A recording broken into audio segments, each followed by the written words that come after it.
on me disait, mais c'est vous l'arbitre de foot et tout. Il y a beaucoup d'hommes Ok, du ouais. coup, que j'allais arbitrer un senior. Ils se regardaient en mode, mais non, c'est pas possible, c'est pas elle, les gars, et tout.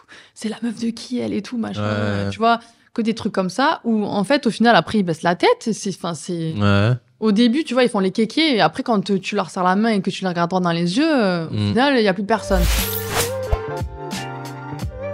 Bonjour à tous et bienvenue sur Unifoot TV pour une nouvelle émission de l'entre-deux, un nouvel épisode. Et aujourd'hui, on reçoit Virginie Guillen, arbitre de foot dans le football amateur et qui défend un peu aussi la place de la femme dans le sport en général. On peut te caractériser comme ça, si je me Oui, trompe pas.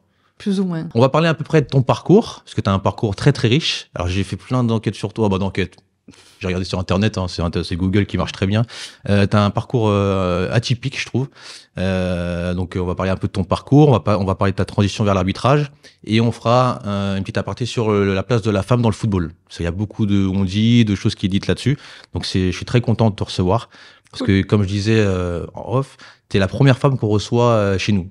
Il y a beaucoup de femmes qu'on essaye d'avoir, mais ils veulent pas spécialement venir, et tu es la première qui nous a répondu oui. Donc je suis très content. C'est un honneur, et puis je pense qu'il faut aussi avoir un peu plus de femmes dans le milieu du foot et dans la médiatisation notamment du foot, de l'arbitrage. Donc je suis très heureuse de pouvoir un petit peu parler de mon histoire. Donc en plus, j'espère qu'après cette interview, beaucoup de femmes viendront et me contacteront pour pouvoir venir. Et je pense qu'il y a plein de femmes qui ont plein de choses à dire, et notamment dans le milieu du foot, donc je te le souhaite. Et la femme, elle a sa place dans le football. Donc c'est pour ça qu'aussi, si les femmes voulaient venir, vous venez, vous êtes les bienvenus. On va commencer un peu avec ton parcours. Alors ça m'intéresse, pour que les gens qui nous regardent, alors qui est Virginie? T'es née quand? T'es née où? Qu'est-ce que tu fais? Donc j'ai 31 ans, je viens du sud, je viens d'un petit village.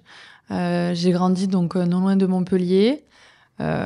J'ai fait une école de journalisme, donc je suis journaliste de métier, D'accord, ouais. arbitre de foot, et j'ai fait aussi 10 ans de mannequinat, donc j'ai plusieurs cordes à mon arc, on peut dire ça comme ça. C'est ce qui a construit ma personnalité, le fait d'avoir différentes expériences, que ça soit donc, comme je te disais, dans le milieu du foot, dans le milieu de la mode ou dans le milieu du journalisme. T'as vécu à Montpellier? C'est à côté de Montpellier? Oui, c'est ça. Je viens d'un tout petit village qui s'appelle, enfin, tout petit. Ça s'appelle comment le petit village? Poussin.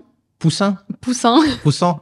Voilà, et j'ai grandi donc avec mon frère, ma mère donc qui est coiffeuse, donc j'ai grandi vraiment dans un milieu très modeste et très simple, et mais j'ai toujours rêvé grand, donc je pense que c'est ce qui m'a aussi poussée à faire tout ce que j'ai fait. C'est la petite Virginie qui rêvait toujours grand, et voilà quoi. Tu rêves toujours grand encore. Oui, toujours. Voilà. Donc, tu as fait des études de journaliste. Oui. C'est important parce qu'il y a beaucoup de jeunes qui veulent faire journaliste, mais ils savent pas trop comment il faut faire, quelles études il faut faire. Comment on devient journaliste aujourd'hui? Est-ce qu'il y a des études à faire, un peu le plan de formation, un peu pour les jeunes qui nous regardent? Je pense qu'il faut avoir la passion en soi, comme dans le foot. C'est la passion des gens. Parce que en fait, dans ce métier, tu parles beaucoup.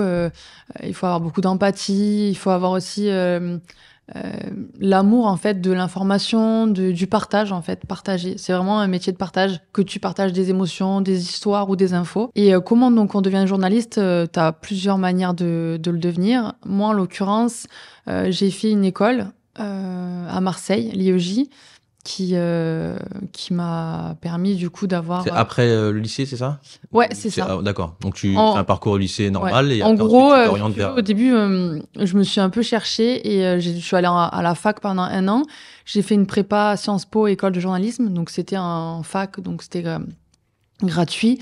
Et j'allais pas trop à la prépa, je pensais plus à sortir ou à travailler, donc, je me suis préparée toute seule, on va dire, pour les concours d'entrée aux écoles de journalisme, et j'ai réussi donc à rentrer dans une école à Marseille, et j'ai eu un très bon feeling avec les intervenants de cette école, et ils ont cru en moi parce que j'étais passionnée et parce que j'avais ce truc, je pense, cette flamme en fait dans mon cœur et dans mon âme de faire bien ce travail. Et malgré le fait que j'avais pas les compétences ou l'expérience, ils ont cru en moi, ils m'ont donné vraiment aussi cette confiance. Ils t'ont formé. Ils m'ont très bien formé, ouais. Et comment ça se fait que tu deviens journaliste d'un coup comme ça? C'était vraiment un métier de rêve dès le début, ou c'est... Alors moi, depuis que je suis petite, mon métier de rêve, on va dire, c'était vraiment dans le sport, dans le foot. Donc le journalisme, ça m'a permis aussi d'accéder à certaines choses dans ce milieu. Tu vois, je me rappelle la première fois où je suis rentrée en tant que journaliste dans un stade, c'était au Vélodrome à Marseille et c'était pour RMC Sport. Donc avec mon professeur qui était intervenant dans mon école et c'était incroyable. Donc je suis allée lui faire tu récupères en fait des sons, tu fais des conférences de presse, c'était ouf. Donc je pense que ce métier aussi me permet de me rapprocher du foot et du sport et des choses que j'aime. C'est pour ça que tu as. T'as participé au concours de Miss France en 2016. C'est ça. Donc tu étais Miss Midi-Pyrénées. Ouais. C'est ça. On a un point commun, mais moi également, je fais aussi des fois des petits concours comme ça, Mister France également. Je fais ça. C'est marrant, c'est comment tu as participé à ce concours? Comment ça se fait que tu as participé à ce concours? Alors, faut savoir que j'ai habité à Toulouse aussi, c'est pour ça que je m'étais présentée donc à l'élection de Miss Midi-Pyrénées. Moi, j'ai été repérée à 17 ans, pour la petite anecdote, dans mon village. Comme quoi, parfois, dans les villages, il se passe... t'as été repérée? Ouais, j'ai été repérée à Poussin, dans mon village, par un délégué régional de Miss Languedoc. Lui m'a fait confiance, il m'a fait défiler, il m'a donné l'opportunité de faire du mannequinat. Et par la suite, après, je me suis présentée donc, en Midi-Pyrénées et j'ai été élue donc Miss Midi-Pyrénées. Ça a été un long chemin puisque c'est un milieu aussi qui est assez complexe où il y a beaucoup de concurrence, où il faut passer des étapes. Et je pense que ce qui a fait que j'ai été élue à mon époque, c'est aussi ma personnalité et le fait aussi que j'avais envie d'apporter un petit truc nouveau, tu vois, un truc frais. J'étais un petit peu la Miss un peu rock and roll, tu vois. Donc, c'était tombé dessus en fait parce que tu t'attendais pas à ça. En fait, c'est quelqu'un qui t'a repéré comme ça, qui t'a parlé. Est-ce que toi tu t'imaginais même pas que tu voulais pas être dans le maquinat en plus à la bas si? Non. Donc l'âge là, c'était quel âge? 17 ans, tu m'as dit? 17 ans. Mais tu vois, moi je venais d'un village. Je crois que j'étais jamais montée à Paris. Non, à 17 ans, t'es avec tes amis de ton village et t'as pas de. Je pense que t'as pas les perspectives c'est tellement un milieu inaccessible en fait. Moi je pensais, alors que tout est accessible pour tout le monde, peu importe de quel milieu tu viens. Mais oui, je pense que c'est cet élément-là en fait qui a fait que après j'ai osé rêver et je me suis dit ok Virginie, tu peux le faire aussi. C'est pas parce que tu viens pas de la ville, c'est pas parce que t'as pas les moyens que tu peux pas aussi faire des belles choses et faire des choses exceptionnelles. Tout le monde peut faire des choses exceptionnelles. C'est vrai. Il faut juste s'en donner les moyens et croire en soi, quoi. C'est qui avait gagné cette année où tu avais participé? Mon année, donc c'était Alicia Eliès, qui était Miss Guyane. D'accord. Voilà. Ok. Ah, bravo. Personnellement, je voulais voter pour toi, mais j'avais pas de crédit. Est-ce que ça a impacté? C'est vrai que on va faire une petite aparté, c'est normal, parce que tu travailles dans le foot, mais tu as été Miss. On va pas rester non plus trop longtemps là-dessus, mais en quoi ça t'a impacté? Est-ce que t'as impacté un peu personnellement et même professionnellement ce concours? Oui, d'avoir y participé. Ce concours m'a forcément impacté. Je pense que dans toute... quand tu fais des choses comme ça et que tu as une petite médiatisation, et notamment des concours de ce genre, oui, ça t'impacte déjà sur l'image que tu as de toi-même et sur l'image que tu renvoies aux autres. Moi, par exemple, positivement, ça m'a impacté parce que ça m'a ouvert carrément beaucoup de portes. Tu vois, j'ai pu faire du cinéma, de la mode. D'accord, ok. D'un point de vue journalisme, je pense pas que ça m'a aidé, au contraire. D'accord. Mais par contre, dans la mode, dans le cinéma, ça m'a aidé. Mais pourquoi au contraire? Parce que je pense que les deux vont pas vraiment ensemble. Ah, voilà. D'être Miss et d'être journaliste? Non. Ah ouais? C'est vrai qu'on en les journalistes, en fait, dans certains médias, c'est très intellectuel, etc. Et c'est pas forcément l'image qu'ils aiment aussi, tu vois, avoir, à part si tu fais de la présentation de télé. Sinon, je pense que c'est quelque chose de plus intellectuel et ça va pas forcément ensemble, mais en l'occurrence, la preuve que si, puisque je suis là devant toi. Mais après, ça dépend des médias et de leur ligne éditoriale. Voilà. D'accord. Et oui, pardon, je termine. Du coup, tu me disais comment ça m'a impacté. Après, en termes de négativité, ça m'a impacté dans le sens où j'ai pu faire de la dysmorphophobie. Alors, c'est quoi la dysmorphophobie? Dysmorphophobie. Ok. En gros, c'est quand tu te vois jamais tel que tu es. En l'occurrence, devant le miroir, tu vas te voir toujours plus, moi, par exemple, pour ma part, toujours plus costaud que ce que je d'accord, suis. ok. Tu te trouvais trop grosse. Voilà, en fait, t'es matrixé par ça, quoi, tu vois. Et ça, j'ai mis vraiment beaucoup d'années à m'en sortir. Et le sport, justement, m'a aidé à retrouver et à me réapproprier mon corps. Donc, j'ai fait beaucoup de musculation. Donc, finalement, j'ai pris du poids et je me trouvais mieux, en fait, avec ce poids que j'avais pris parce que je me réappropriais mon corps. Alors que ouais, de mes 17 à mes 27 ans, j'ai fait beaucoup, comme je disais, beaucoup de mode, etc. Et j'arrivais plus à me trouver belle, entre guillemets, dans le sens où j'étais tellement matrixée par L'image. par l'image, par la minceur, etc. En fait, tout ce qu'on me renvoyait, tu dois être mince, tu dois pas avoir de cellulite, tu dois être comme ça. Enfin, c'est horrible. On te le disait, ça ou... Ah oui, bien sûr. Alors, qui te le disait, les parties, là-bas, le concours ou les gens en général? Non, c'est subtil. Après, c'est... On te le fait comprendre. Les gens, c'est le regard, c'est entre les filles parfois. Et oui, après, quand tu participes à une émission comme Miss France, tu dois vraiment rester comme tu es quand tu as été élu. Donc, tu n'as pas le droit de prendre du poids, tu n'as pas le droit. Tu as vraiment une grosse pression au final sur tes épaules et on ne se rend pas compte les impacts que ça a quand tu as 20 ans, tu es en construction. Oui, c'est vrai. Ouais. Donc, moi, j'avais quand même la maturité de me dire, OK, prends pas trop les choses à cœur, mais au final, tu les prends à cœur quand même parce que tu as 20 ans et que tu es sensible. Donc, je pense que dans tous les milieux, il y a des dangers, il faut faire attention.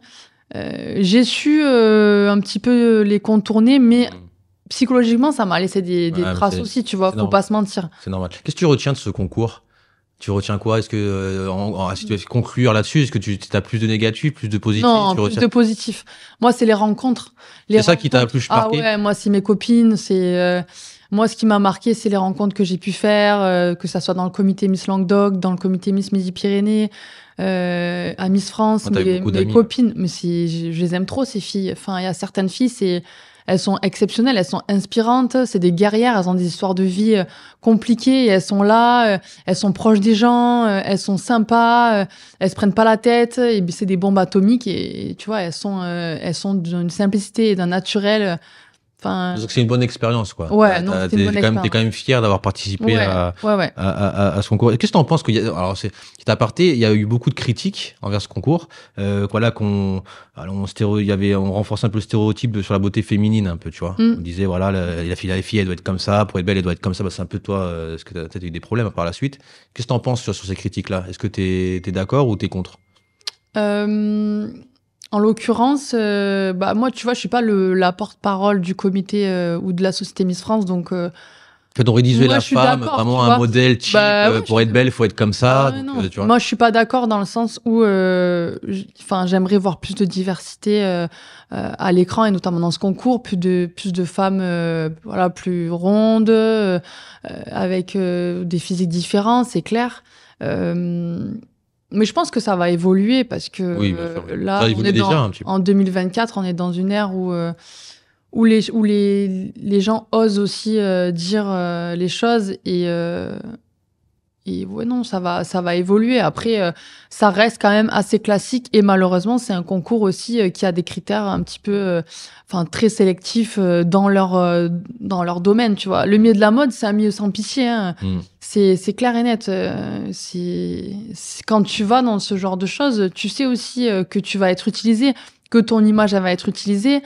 Ah oui, mais oui. Après, il faut que tu aies la maturité aussi pour accepter. On te forme pas là-dessus, en fait. Ah non, mais toi. Toute seule, et en fait, tu te formes toute seule, en fait, indirectement. Ah oui, mais moi, je sors de mon village, je vais dans ce truc qui est ouf, quoi. Enfin, c'était TF1, c'était un démol, ça l'est toujours, il me semble. Oui, bien sûr, ouais. Mais c'était fou, quoi. Les moyens, tout, c'était incroyable. Mais moi, je suis contente d'avoir fait cette aventure.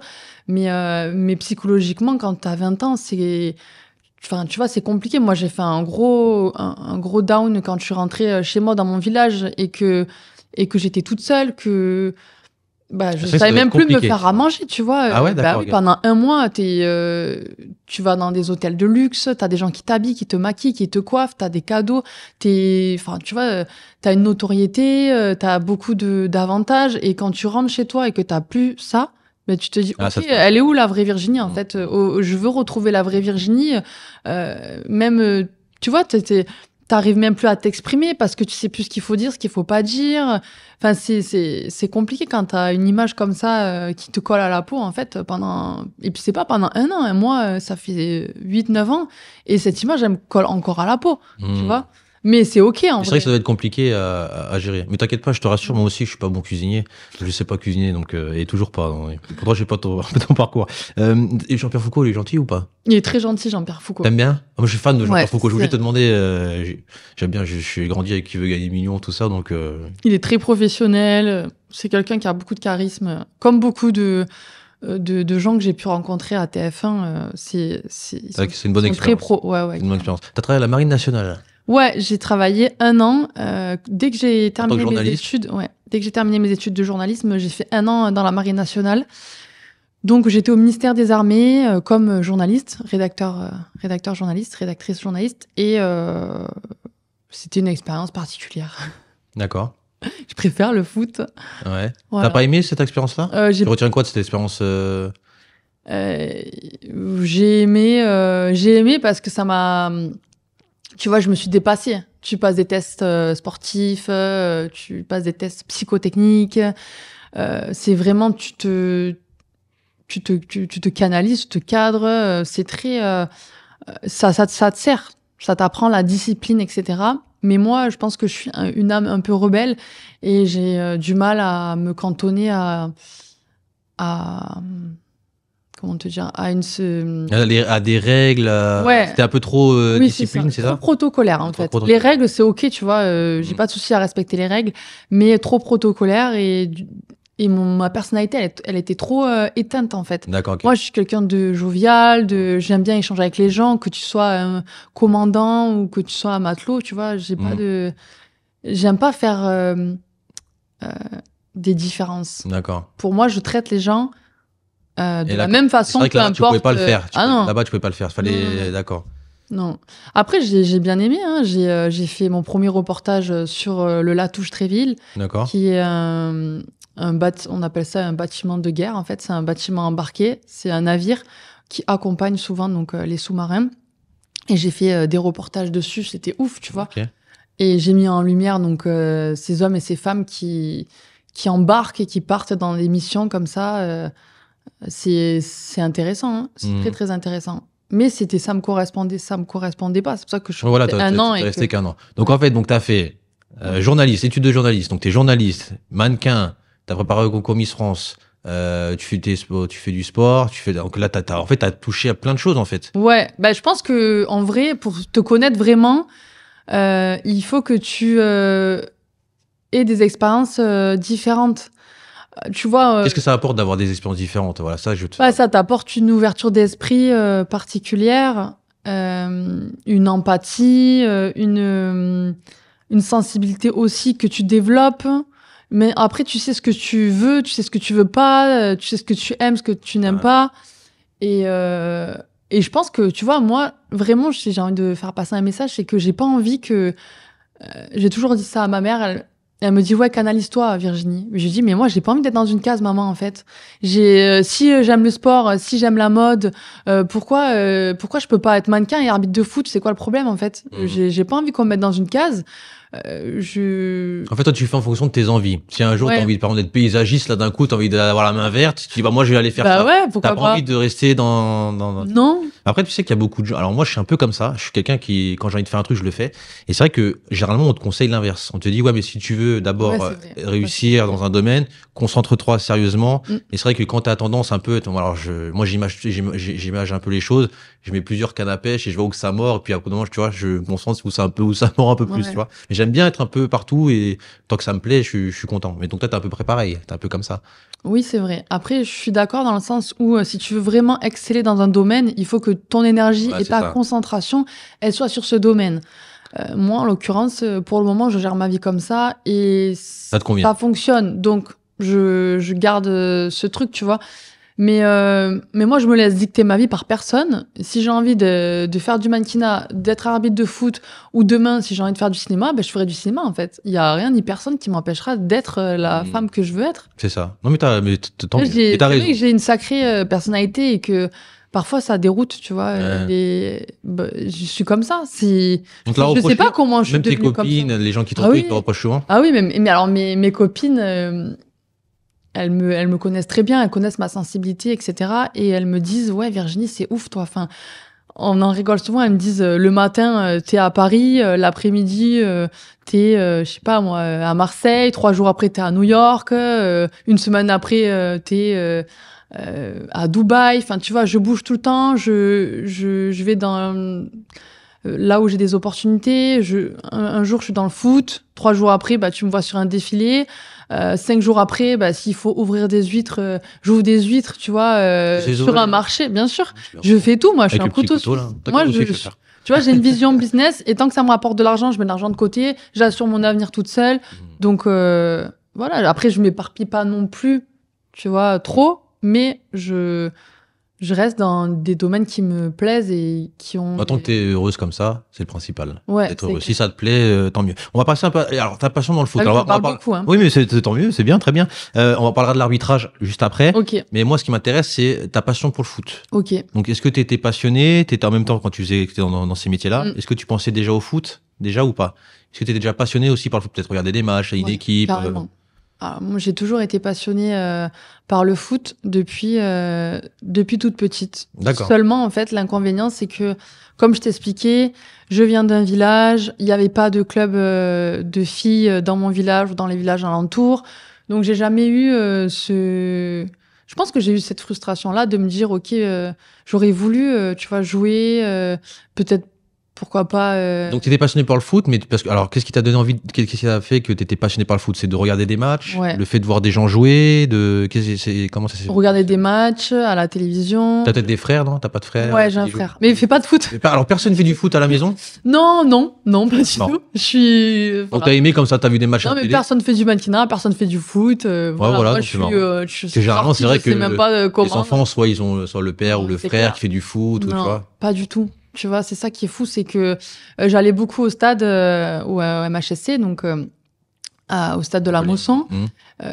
Du jeune, hein, tu vois, j'allais voir les matchs, j'aimais l'ambiance, j'aimais en fait ce que le foot véhiculait, tu vois, ce côté populaire, ce côté tu rassembles les gens, tu vis des émotions avec des gens que tu connais même pas. Ouais, c'est vrai. C'est ouf en fait. Moi, c'est ça qui me tient et c'est ça qui me fait vibrer depuis je vais pas te dire que depuis toute petite j'avais envie de faire ça, mais ouais, depuis l'adolescence j'avais vraiment ce goût du foot. Mais c'est toi qui a pris l'initiative d'aller au stade?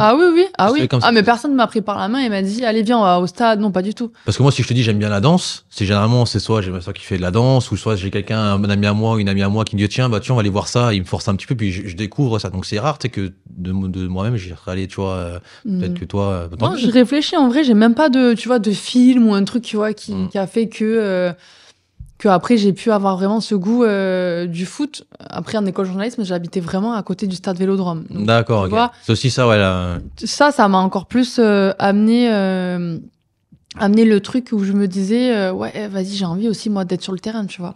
Donc t'étais fan de Montpellier, d'être près du terrain, tu vois. T'es devenue supportrice de Montpellier. Ouais, carrément. Montpellier qui galère un peu cette année, mais bon. C'est vrai. Et Montpellier, c'est un club familial, tu vois, ça a une histoire très particulière. Donc moi, je me retrouvais aussi dans les valeurs de ce club, et c'est pour ça que je pense que c'est ça aussi qui a fait que j'ai eu ce goût en fait du foot de par d'où je viens en fait. Nous à Montpellier. Le foot, c'est quand même on a le rugby qui est très populaire, mais le foot, on a vraiment aussi une forte popularité autour de ça. On n'a pas, à l'époque, on n'avait pas grand chose, tu vois, donc on allait là où il y avait des trucs à faire. C'est un peu en fait, c'est le moment où tout le monde se rassemble. En fait, le match du week-end, c'est un peu. Ouais, c'est ça, entre amis. C'est ça. Donc le foot, c'est aussi une question d'émotion forte, t'es d'accord? Ouais. C'est quoi ton plus beau souvenir dans le foot? Peut-être à Montpellier, je sais pas. Est-ce que t'as un souvenir, un truc qui te marque? J'ai un beau souvenir dans le foot. C'est l'année dernière, je suis allée à Clairefontaine et je suis allée passer des tests sportifs et théoriques pour devenir arbitre fédéral. Donc ça a été une émotion assez forte pour moi parce que voilà. Mais après, t'étais déjà arbitre. Moi, je te parle vraiment avant, ouais. Est-ce qu'il y a, quand t'étais fan, par exemple, de Montpellier, t'allais voir les matchs, est-ce qu'il y a quelque chose, il y a un petit déclic où je sais pas, tu dis, c'est un truc de fou, ça. Tu vois, est-ce que c'est peut-être l'ambiance du stade, peut-être que c'est, comme tu as dit, que tout le monde se rassemble, peut-être à la buvette, peut-être que tu aimes bien boire des bières. Quand il y a des victoires, quand... C'est ça que non. Quand... Il n'y a pas un beau souvenir quand tu étais jeune, c'est un des plus beaux souvenirs? Si, quand il y a des grandes victoires, des Ça peut être la victoire de l'équipe Même, de France, ou je sais pas, n'importe oui, qui, bien peut-être sûr. en dehors de Bah oui. Montpellier. Aussi, même au PSG, j'avais été au Parc des Princes plusieurs fois. J'avais un souvenir assez marquant aussi. J'avais assisté à mon premier match de Champions League. C'était incroyable, tu vois. Enfin, mais ce qui est fou, c'est que j'étais pas en tant que spectatrice. Je bossais au Parc des Princes. J'étais hôtesse d'accueil pour Qatar. Tu sais, D'accord. Qatar Oui, oui, Airways, ouais. la loge. Ouais, si, ouais. Et pour moi, c'était ouf d'être là, tu vois. Je me disais, en fait, je m'en foutais des gens qui avaient, tu vois, il y avait plein de personnalités, mais j'en avais rien à faire, tu vois. J'étais là, je m'en fous qui est cet acteur, cette, Oui. enfin, tu vois, Oh, toi, cet influenceur. Moi, j'avais juste envie, allez, je vous sers à boire et après, je regarde le match là chez moi, tu vois. J'étais vraiment, je pense que ouais, ça m'a aussi. On a toujours quelque chose qui nous marque, tu vois. Quand Ouais, on est jeune, après les coupes du moi, monde, il y avait les coupes forcément. du monde. Il y avait plein, il y a des victoires, il y a des buts. Tu vois, moi, il y a des buts que je me rappellerai toute ma vie. Il y a des rencontres. Par exemple, Liverpool-Milan, moi, ça m'avait choqué, tu vois, à l'époque. En fait, il y a toujours quelque chose qui après, quand t'as joué. J'avoue qu'il y a plusieurs choses, donc je serais pas te dire. Quand t'as joué, si t'aurais joué, moi, il y a des buts, des fois, que j'ai marqué quand j'étais jeune, ça m'a surpris et je les garde toujours en tête. Donc, on est toujours attaché à en plus, il y a des belles choses. Par exemple, à Montpellier, il y a eu des très belles choses aussi, mais ça dépend des clubs. Il y a plein de choses qui m'ont marqué, donc je ne saurais pas te dire. Non, mais bien sûr, après, voilà. Qu'est-ce qui te fascine le plus dans le foot en général, que ce soit dans le jeu ou les équipes ou la compétition? Je sais pas, est-ce qu'il y a quelque chose qui te fascine? Ah oui. Alors, ce qui me fascine, c'est vraiment l'organisation des rencontres. D'accord. En l'occurrence, ces choses-là, en fait, que les gens ne voient pas. Dès qu'ils allument leur télé ou les plateformes ou autres, quand ils regardent leur match, les gens ne se rendent pas compte en fait de l'organisation qu'il y a en amont. C'est vrai. Tu vois, le back-office, en fait, les backstage du truc, à quel point c'est compliqué d'organiser des rencontres de envergure, par exemple comme la Ligue 1 ou autre. Ouais, ce qui me fascine, c'est vraiment cette organisation-là, tous ces gens en fait qui bossent pour le foot et qu'on voit pas et qui c'est important en fait, tu vois, de parler d'eux, que ça soit des gens qui sont à la buvette, ceux qui placent, les mecs de la sécu, les hôtesses qui accueillent les gens, etc. Tout ce qui est autour du foot et sans ces personnes-là, tu vois, il n'y a pas de match. Notamment les arbitres aussi, tu vois. Oui, mais ça c'est vrai. Et en l'occurrence, on oublie aussi, je pense. On oublie que tous ces gens font aussi le foot, tu vois. C'est pas que les joueurs. C'est vrai. C'est tout ce qui encadre les matchs. Non, c'est vrai. Moi, j'ai eu cette sensibilité-là, en fait, de par mon expérience d'arbitre. Mais en l'occurrence, vu qu'en plus, toi, tu es spécialisé dans le football amateur, c'est vraiment intéressant de mettre le point sur ça, quoi. De tous ces acteurs, en fait, que ce soit les coachs, que ce soit les soignants. C'est vrai qu'on le fait pas assez. Les éduques. C'est pour ça que moi j'ai créé ce média-là aussi, c'est pour mettre en avant ces acteurs-là. Mais tu sais, le football, alors après, peut-être que tu l'as peut-être pas vu comme ça, il y a beaucoup de pression. Alors moi, j'écoute ton parcours, tu vois, et tu as eu beaucoup de choses qui t'étaient mis sous pression. Est-ce que c'est pas aussi quelque chose qui t'a attiré, vu qu'il y avait cette pression-là dans le foot, et tu te dis, tiens, hop, et tu t'y retrouves. Moi, j'aime trop vivre sous pression, je crois. Ah ouais? Quand tu fais Miss France, quand tu deviens arbitre de foot, quand tu es journaliste, mais t'as une pression. C'est que des métiers sous pression. Ah ouais, c'est clair. Non, mais ouais, j'aimerais bien me dire, ouais, j'aimerais bien faire un truc chill et tout. Ouais. Mais c'est pas ma personnalité. J'aime ressentir, tu vois, cette adrénaline, en fait. Je pense que je suis accro à l'adrénaline. C'est pas tant la pression qui m'a attirée, je pense. C'est vraiment, comme je te disais, les émotions et le fait que le foot, ça rassemble tout le monde. Et moi, je me sens, en fait, je me sens bien quand je suis avec des gens différents. Ouais. Je resterai jamais avec des personnes qui me ressemblent. Putain, qu'est-ce que c'est ennuyeux, tu vois. Donc, moi, j'aime être entourée de personnes différentes, avec de milieux différents. Toutes les origines, t'es pas compliqué, quoi. Non, peu importe le statut social. Moi, en fait, j'arrive pas à... Et je pense que c'est une force. Je différencie pas, moi, qui j'ai en face de moi. Comme je te disais, que j'ai un président d'un club de foot. Ouais. Ou moi, ouais, voilà. Moi, je suis naturelle et je parle de la même manière, tu vois, j'ai vraiment pas de barrière en fait. Oui, et je pense que c'est une force. Oui, c'est vrai. Je suis d'accord. Et puis, c'est une grosse qualité. Et on va beaucoup te respecter grâce à ça aussi. Beaucoup de gens vont te respecter grâce à ça. Et c'est pour ça que je te dis ça, parce que on va faire la transition sur l'arbitrage. Donc, tu as commencé l'arbitrage à 29 ans. Ouais. C'est ça? Qu'est-ce qui t'a poussé à franchir ce cap-là? Parce que c'est aussi un métier encore plus à pression que, tu vois. Donc, qu'est-ce qui t'a poussé comme beaucoup de choses qui arrivent dans ma vie, en fait, assez bizarrement, c'est que je me réveille pas un matin en me disant, ah, je vais faire ça, tu vois, pas du tout. D'accord. Non. En fait, c'est des opportunités qui s'offrent à moi. Et en l'occurrence, j'ai un ami qui est arbitre de foot et qui m'a parlé, en fait, qui me dit, ouais, mais toi, t'es passionné de foot. À chaque fois, on parlait de foot ensemble et tout. On buvait des coups et il me disait, mais pourquoi tu deviens pas arbitre et tout? Et je dis, ah bon, mais je savais même pas qu'il y avait des arbitres femmes, tu vois. Enfin, on n'en voit pas. Oui, c'est vrai, ouais. Il n'y a pas trop de médiatisation sur les femmes dans l'arbitrage. Puis surtout, même à la télé, que tu voyais pas de femmes. Bon, c'était 29 ans, ouais, ça doit. Ouais, très peu en fait. C'était très Donc, peu. Mais toujours très peu. Hein. Oui. Et il m'a dit passe la formation et je m'étais renseignée. En fait, la formation tombait pendant mes congés d'été, donc j'ai passé la formation. Et moi, je suis quelqu'un, j'aime bien quand je fais quelque chose faire bien et exceller, tu vois. J'ai vraiment je me mets beaucoup de pression. Moi, je fais pas les choses juste pour dire ok, je suis arbitre de foot. Moi, si je suis arbitre de foot, je veux être la meilleure, tu vois. Je sais que c'est pas forcément. Ah, à partir du moment que tu fais le choix. Ah ouais, moi, je veux être la meilleure. Voilà, moi, si je fais ça, c'est voilà. Je veux être la meilleure, mais pour être la meilleure, faut travailler comme une malade. Donc, j'ai travaillé comme une malade, c'est-à-dire que le soir, mes copines elles sortaient boire des coups et tout. Bah moi, j'arrivais 1 heure après parce que je regardais un match de foot ou parce que je révisais, tu vois, mon livre avec mes règles du jeu, enfin les lois du jeu. Je regardais parfois sur YouTube des actions commentées aussi pour comprendre en fait les décisions des arbitres. J'ai beaucoup bossé. En fait, les gens, ça, c'est un message que je veux faire passer. Souvent, on voit tes succès, mais on voit pas tout ce que tu as enduré derrière. En l'occurrence, oui, là, j'ai réussi. Je commence à me faire une place dans l'arbitrage, même dans ma région, tu vois, à avoir un certain respect, etc. Mais tout ce que j'ai fait derrière, c'était un travail de fou. De toute façon, on va revenir là-dessus. Mais donc, c'est marrant parce que j'ai l'impression que si je te dis, vas-y, mais tu serais bonne chasseuse, tu peux pas faire, et tu vas être chasseuse. Là, ton pote, en fait, il est juste arbitre. Et il a dit, ce serait bien que tu fasses arbitre. Il a dit, bah ouais, allez, je vais faire arbitre, tu vois. Donc c'est marrant aussi que, tu vois, tu passes directement dans ce monde-là, tu vois. C'est ça qui me choque. Bah alors, j'ai toujours été passionnée par le foot, donc c'est pour ça. Et par l'arbitrage, c'est vraiment. L'arbitrage, je connaissais pas. C'est un autre monde, et surtout qu'en plus, c'est un monde masculin, on peut le voir. C'était masculin. Alors, c'est plus le cas, hein. C'est pas, à la base, c'est pas que masculin, mais c'est très masculin. Et c'est pour ça que c'est marrant de voir que tu as pris la décision d'être arbitre.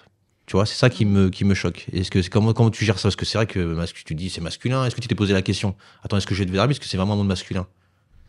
Alors, je me suis pas posé la question parce que, en fait, je vais t'expliquer un truc. Moi, j'ai vraiment cette personnalité où je me dis, mais moi, je vais, si je veux aller là, je vais là, tu vois. Je m'en fous de c'est réservé aux filles, aux garçons. Non, c'est tout. Moi, j'y vais, point, tu vois.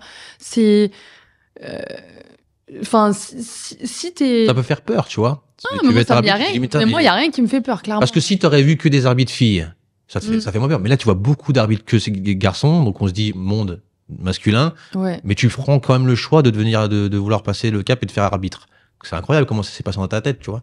Je pense que je réfléchis pas trop parce que sinon, en fait, si tu l'aurais pas fait, trop, tu fais pas, en fait. Tu fais pas. Parce qu'il y a tellement de barrières, c'est tellement dur qu'il faut y aller, en fait. Tu vas et tu donnes tout et puis après, il faut être accompagné. Tu vois, ma ligue occitanienne m'accompagne super bien. J'ai aussi des arbitres de Ligue 1 aussi qui me chapeautent. Donc, on est bien entouré. Mais après, le taf, il vient de toi. Eux, ils vont pas réviser à ta place. Ils vont pas regarder des matchs à ta place. La personnalité, si tu l'as pas, ils vont pas l'avoir à ta place.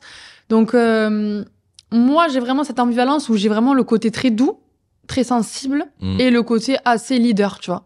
J'ai vraiment une personnalité entre les deux. Donc on peut pas et je pense que justement dans l'arbitrage c'est bien d'avoir ce côté-là en fait de leader et de pédagogue et un peu sensible, tu vois. Et justement quand t'es une femme t'apportes un arbitrage très différent, je pense, des hommes. On en parlera de ça. Ça m'intéresse. Mais alors t'as commencé à 29 ans. Ouais, ah oui, c'est quand même tard. Ouais, c'est tard. Bah, alors un peu tard. On voit beaucoup maintenant pour devenir arbitre, c'est très jeune comme ça, déjà amené à 22, 23 ans. Et comment t'as géré ça? Est-ce que c'était compliqué peut-être parce que tu t'étais retrouvé même en formation avec des jeunes ou c'était compliqué pour toi ou pas l'âge? C'était un frein ou? Le truc c'est que je pense que j'aurais pas eu les épaules pour le faire avant. D'accord, ok. Parce que il faut vraiment quand même. Alors il y a certaines personnes qui arrivent jeunes à être arbitre, etc. Et plus tu commences jeune, mieux c'est. Moi, dans ma personnalité. Je pense que à 29 ans, c'était le bon moment. J'avais vraiment une maturité bien établie, etc.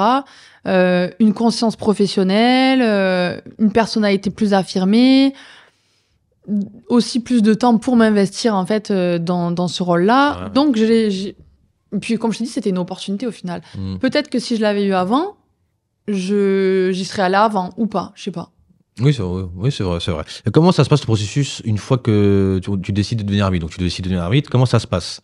Vers qui tu te tournes et où tu vas te former? Parce que c'est vrai que il y a peut-être des jeunes filles qui nous écoutent et peut-être qu'ils veulent devenir arbitre, c'est possible. Vers qui on se tourne et comment on devient arbitre? Non, vers qui on se forme? Alors, vers qui on se forme pour devenir arbitre? En l'occurrence, en premier lieu, tu commences à ton district. Donc tu te déplaces à ton district. Voilà. Donc j'ai choisi d'être arbitre, je Ouais. me déplace dans mon district. Tu te déplaces à ton district, tu prends contact donc avec les formateurs de ton district. D'accord. Et ensuite, tu passes une formation qui varie en fait de 3 à 4 jours, ça dépend. Et après ça, bien sûr, tu es accompagné au début sur tes matchs. Voilà, Alors les formations, alors c'est là que donc tu t'as arrives, donc formateurs. t'as plusieurs formations. Comment ça se passe? Que moi, je connais pas du tout. Je Ouais. je m'ai été passionné limite. Alors moi, je respecte les arbitres parce que je serais incapable de le faire. Moi, je te dis tout de suite. Ah, mais c'est dur. Et voilà, c'est pour ça. Je suis pas fait pour ça. Peut-être que je le deviendrai un jour, on sait jamais. Mais ça m'a pas attiré. J'ai beaucoup de respect. J'ai jamais embrouillé un arbitre. J'ai jamais craché dessus sur un arbitre. Encore heureux. Non mais quand j'ai craché, c'est un mot, tu vois. C'est parler Ouais, mal, bien ou voilà. sûr. Mais comment, voilà, c'est, je sais même plus comment. Voilà, c'est les formations. Comment on devient arbitre? C'est que tu arrives, tu as une formation et tu deviens arbitre direct ou tu en as plusieurs? Non, alors ça dépend à quel niveau tu arbitres en fait. En l'occurrence, comme je te dis, tu commences par le district, donc tu fais une formation de plusieurs jours à ton district. Voilà, donc Après, il y a une première formation de Ouais, 4 bien jours, sûr. c'est ça? Voilà, après tu es accompagné, après tu fais d'autres formations à l'année. Voilà, d'accord, pour monter en niveau. Non, au début, tu montes pas un niveau tout de suite. Au début, tu t'es formé pour vraiment avoir les bases, Ok. comprendre les 17 lois du jeu, même sportivement pour voir si tu es au niveau, etc. Parce que tu dois toujours être au plus proche de l'action.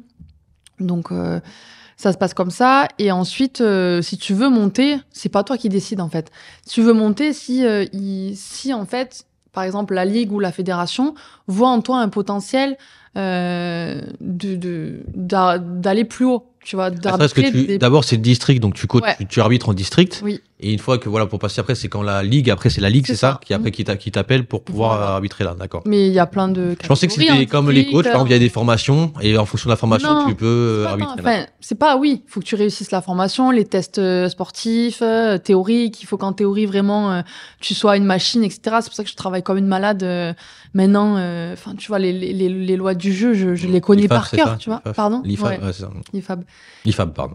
Et par exemple, tu vois, la loi 11, qui est la loi du hors-jeu, interférer, intervenir, tirer avantage de sa position, tout ça, je connais par cœur, tout est dans ma tête. En fait, je me vois Ah ouais. tu vois, tous les règles.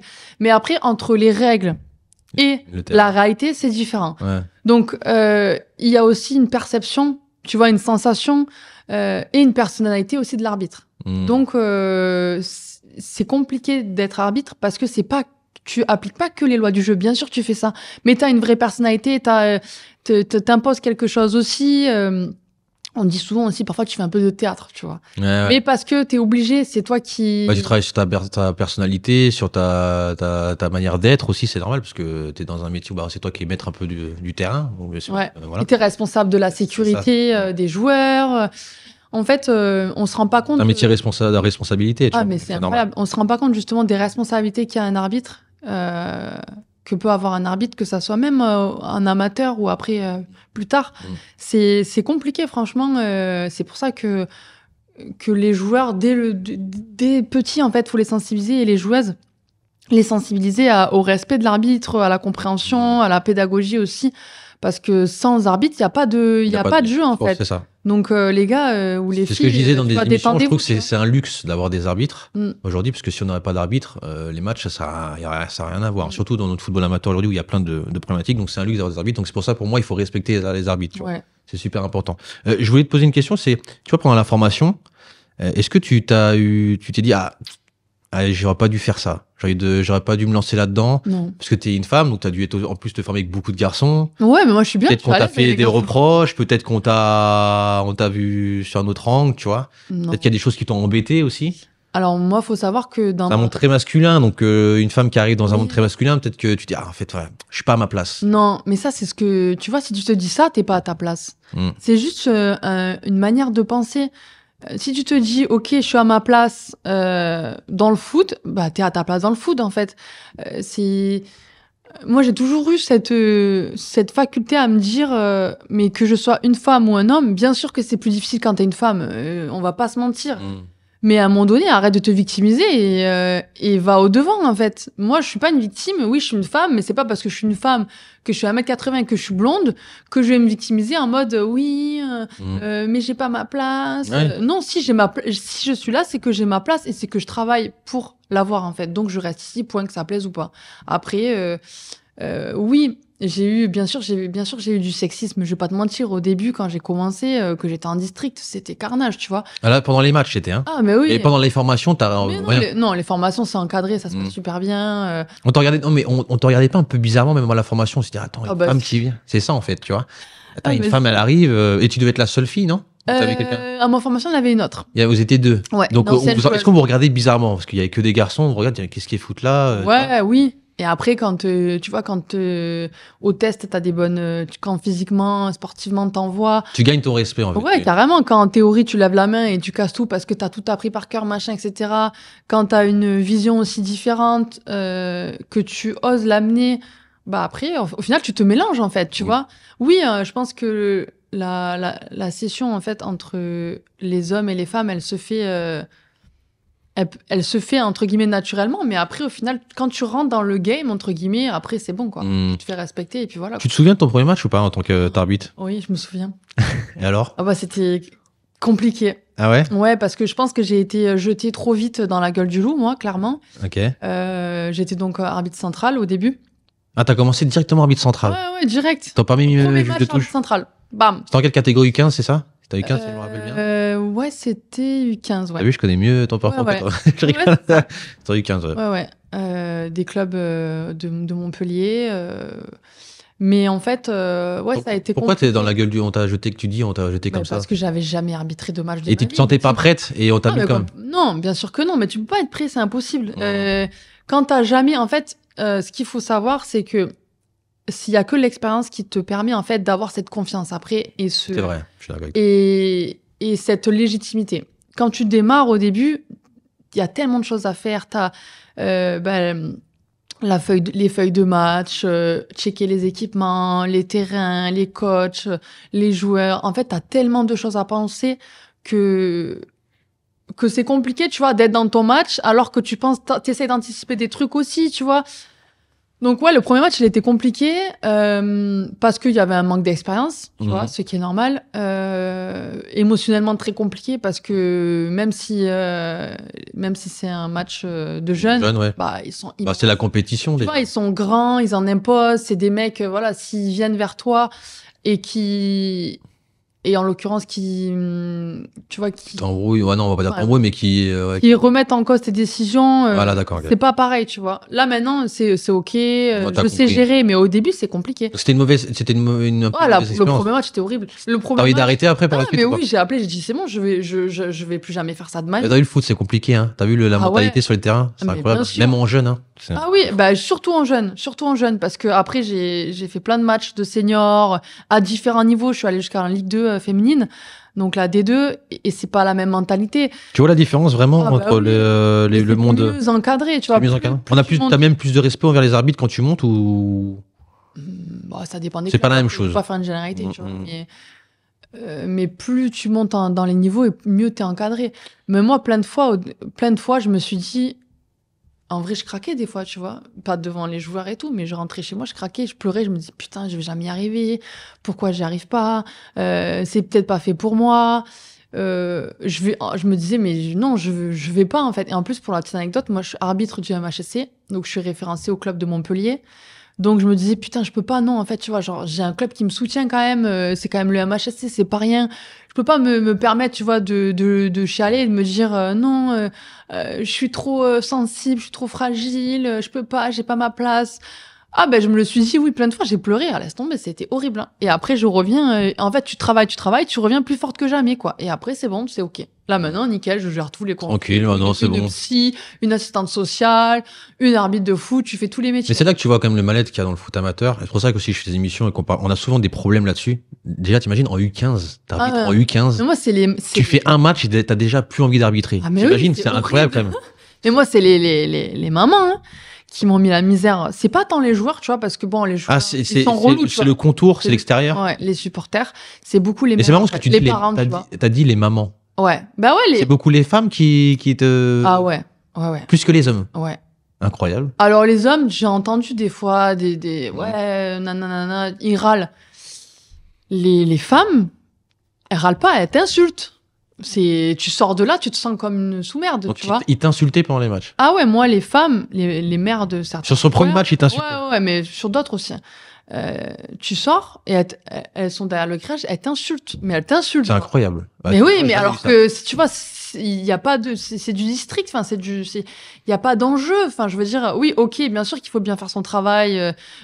Sinon, t'es pas arbitre. On est d'accord. Mais franchement, en plus, elles connaissent rien aux règles, tu vois, donc ça me fait tellement rire. Et comment tu gérais ça? Ouais, c'est dur, parce que t'es seul, en fait. T'es même pas accompagné, t'es toute seule. Ah, mais non, t'es solo, t'es là, tu sors et on t'insulte, en fait. Donc, non, t'as pas de délégué sur des matchs de district, etc. T'es toute seule. Donc, t'as que tes yeux pour pleurer, en fait. Donc, tu te dis, je suis une grosse merde, pourquoi j'arrive pas à me faire respecter et en fait, après, tu comprends que le problème, il vient pas forcément de toi. Tu te remets en question, oui, parce qu'il faut que tu te remettes en question sur ton arbitrage, etc. Mais le problème, pour moi, le problème, il vient de notre société, de ce que tu acceptes quand t'es arbitre de foot. Tu dois pas accepter qu'on t'insulte, c'est pas possible. Tu dois pas accepter le sexisme ou l'homophobie ou le racisme, c'est pas possible. En fait, on laisse passer trop de choses au niveau amateur et après on s'étonne qu'il y a des manques de respect aussi. C'est dès le niveau amateur, dès le début, dès que les petits ils pratiquent. Ouais, ils pratiquent le foot. C'est là où il faut les sensibiliser, les former. Non, on se respecte les uns les autres, les joueurs, les coachs, on le fait assez, les arbitres. Mais pas du tout. Après, ça dépend des clubs, tu vois. Il y a des super coachs. Moi, j'ai rencontré des coachs en amateur, vraiment ouf, quoi. Avec. Est-ce qu'il faudrait pas former aussi, parce que là, tu parles d'insultes, il faudrait pas former aussi les supporters dans les clubs amateurs aussi. On parle des jeunes et tout. Tu peux pas refaire l'éducation des gens après, tu vois, mais. Et comment t'as géré ça? Parce que moi, c'est-à-dire qu'on t'insulte, tu rentres dans ton vestiaire et on arrive au bord, on t'insulte. Comment tu te comportais? En fait, c'est important. Il y en a peut-être qui vont le vivre et qui savent pas comment gérer cette situation. Il y en a peut-être qui vont rentrer dedans, il y en a peut-être qui vont. Comment il faut se comporter quand ça arrive? Et ça dépend des situations. Il y a des trucs. Tu peux pas laisser passer, tu vois. En l'occurrence. Ça, du caractère. La frustration, c'est ok, on est dans le foot. Par contre, l'irrespect, on doit pas tolérer. La frustration, c'est normal. Dès que ça insulte, qu'il y a des propos, comme je t'ai dit, racistes, homophobes, sexistes, ça c'est mort. Ça passe pas. Donc, en l'occurrence, il faut que t'en parles. Il faut libérer la parole déjà. Parce que les jeunes, tu vois, il y a plein de petits jeunes qui sont arbitres. Ils rentrent chez eux, ils sont pas bien, ils se sentent mal, etc. Libère la parole, parle-en. Est-ce que c'est normal qu'on m'a dit ça? Est-ce que machin? Faut faire remonter à leur délégation, si c'est par exemple à leur ligue ou à leur district. Il faut faire remonter. Il y a des commissions de discipline, etc. Il y a des rapports, mais pareil, ça c'est aussi complexe. Tu sais de quoi je parle. Moi, je pense qu'il y a des choses qu'on doit plus tolérer. Et c'est maintenant. Et je pense que si je peux apporter ça, en fait, faire changer quelques mentalités, ce sera déjà gagné pour moi. Je me dis, ok, ma venue, elle aura servi à quelque chose. Dans le sens, c'est mort, zéro tolérance. Il n'y a pas de, tu vois, et dès le début. Donc, il faut que aussi les coachs se sensibilisent à tout ça, sensibilisent leurs joueurs, leurs joueuses. Entre le milieu du football, même. Je suis d'accord avec toi là-dessus. Même, il faut qu'il y ait des sanctions, en fait. Tu vois, il n'y a pas de sanctions. C'est le mec, il va t'insulter. Ouais, allez, tu vas faire un rapport, il va passer en commission de discipline. Et puis il a pas grand-chose, il a rien. Quelques matchs de suspension. Et encore, mais sauf qu'en fait, il va laisser... Tu vois, c'est ces gens qui polluent le foot, en fait. C'est ça que moi, j'ai eu vraiment cette capacité à prendre du recul sur la chose. Et je me dis, c'est à cause de ces gens-là que le foot, il est pollué. qu'on manque de respect aux arbitres, qu'on manque même parfois de respect aux joueurs. C'est intolérable. C'est intolérable qu'on insulte des joueurs, qu'on ait des propos racistes, que des supporters aient des propos racistes envers des joueurs. Mais moi, ça me tue, en fait. Il y a des trucs, même t'as vu même en Ligue 1, c'est compliqué. C'est intolérable. Et puis, oui, alors, les délégations prennent des responsabilités, les ligues, les fédérations prennent leurs responsabilités, sanctionnent, mais à mon sens, pas assez. Pas assez, en fait. Pas assez, ouais. Je suis d'accord avec toi. Pas possible. Est-ce que t'as rencontré des préjugés ou des stéréotypes en tant que femme arbitre? Oui. Et comment t'as géré la situation? Beaucoup. Quel genre? Au début, beaucoup de sexisme. Alors, je pourrais carrément en faire un sketch tellement que j'ai trop d'anecdotes, c'est trop drôle. Ah bah, tu peux m'en dire. Ah, mais j'ai vraiment trop d'anecdotes. Au début, j'ai eu du sexisme en mode, mais putain, on me disait, mais c'est vous l'arbitre de foot et tout. Il y avait beaucoup d'hommes que j'allais arbitrer un senior. Ils se regardaient en mode, mais non, c'est pas possible, pas elle, les gars et tout. C'est la meuf de qui, elle et tout, machin. Tu vois, que des trucs comme ça, où en fait, au final, après, ils baissent la tête.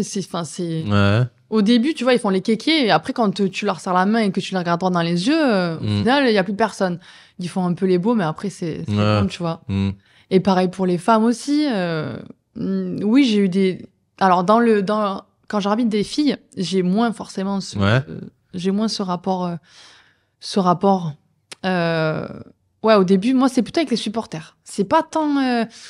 c'est pas sur le terrain. Si, c'est sur le terrain, mais c'est plus avec les supporters. C'est pas les joueurs ou les coachs ou...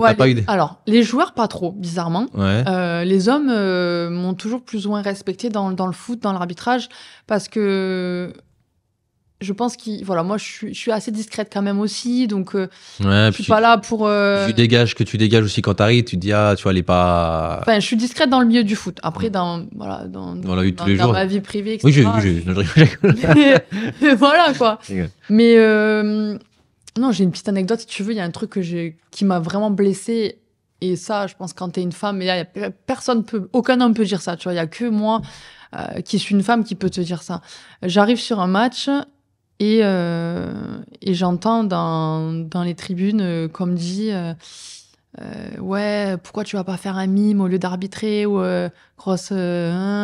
des trucs hyper tu vois, hyper chaud. Dans les tribunes on criait ça? Un mec mais qui hurlait et tout le monde entendait, tu vois, tout le monde. C'est sur quel match?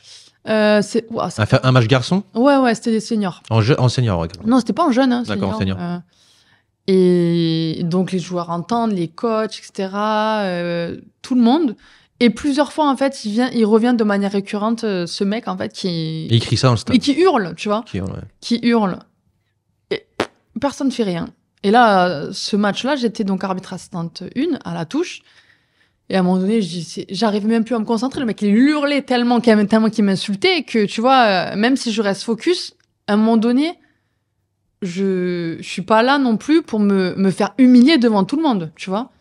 Donc, j'ai dit à l'arbitre central, écoute, c'est simple. T'es arbitre de touche en plus? Ouais. C'est encore plus compliqué parce que t'es vraiment au bord terrain. Ah oui. Donc là, quand t'es assistant 1, t'es côté bande, donc ça va, mais t'étais pas côté d'accord, ouais. Et je lui dis, écoute, c'est simple, soit tu fais quelque chose, tu le vires, soit je me barre, en fait. Parce que c'est pas possible. Si tu imposes pas tes limites, on va te bouffer, en fait. Et c'est ça que j'ai appris dans le foot, et ça me sert dans mon travail aussi, c'est que si tu n'imposes pas tes limites, alors dans ces cas-là, tout le monde peut te manquer de respect, tout le monde peut t'insulter. Non. Donc là, le mec après a été le gars qui gérait la sécurité, allé le voir, comme par hasard, personne ne savait qui c'est qui avait crié. Oui, comme pas. Après, quand on les confronte, il n'y a plus personne. Pourquoi? Attends, t'insultes une femme. Pour moi, ils sont complices, en fait, les gens directement. Bien sûr qu'ils sont complices. Mais bien sûr. Mais c'est justement ces comportements-là, en fait, tu vois. Dans le milieu du foot, si tu dis pas à un mec, vas-y, gars, calme-toi, tu vois, tranquille, gentiment, t'es complice, en fait, parce que tu laisses les gens insulter. Mais c'est ça qui est surprenant, c'est qu'il y a quand même les mecs qui crient. Donc déjà, si toi tu le vois, déjà, à mon avis, les autres, ils ont tous vu. Ah oui. Mais t'as dit, personne dit rien. Mais personne dit rien. Et le mec s'en prend à une femme. Mais mec, Franchement, ça fait pitié quand même. mais il fait grave pitié. Et après, quand on va le chercher, personne sait qui c'est qui écrit, tu vois. Non, mais faut rire, tu vois. Donc le mec de Sécu a géré ça et ça t'a fait vraiment, ça t'a Ben vraiment ouais, fait mal. mais bien sûr, parce qu'il y a des trucs, comme je t'ai dit, moi, la frustration, je l'accepte. C'est normal, ça fait partie du truc. Qu'on remette en question mes décisions et tout, c'est OK. Il n'y a pas de souci, je suis ouverte à la discussion. Je me trompe, bien entendu, tu vois. Comme certains joueurs se trompent, certains coachs se trompent, tu vois, c'est OK en vrai. Mais par contre, quand on te manque comme ça de respect, qu'on te traite comme ça, genre, c'est ouf. Hein. Tu vois, t'es une femme quand même. C'est une mauvaise expérience. Ah ouais, mauvaise. ouais. T'en as eu beaucoup des comme ça ou? Ouais, quelques-unes au début. C'est souvent la même chose, toujours? Ouais, bah oui, en fait, on s'en prend à toi sur ton physique. Beaucoup, ouais, Barbie, machin, etc. Bon, ça, des fois, ça me fait rire. Parce que moi, j'ai beaucoup d'autodérision, donc je rigole beaucoup. On me dit, ouais, Barbie. Tu arbitres et en même temps, tu rigoles. Ouais. J'entends, ah ouais, mais moi, je rigole. J'entends derrière, ah putain, t'as fait la manicure aujourd'hui et tout. Il y en a. Après, on rigole, mais voilà, c'est pas quelque chose qu'on devrait entendre dans les stades. Non, mais il y a des trucs il y a aucun souci. Après, bon, quand les mecs me disent des trucs drôles, tu vois.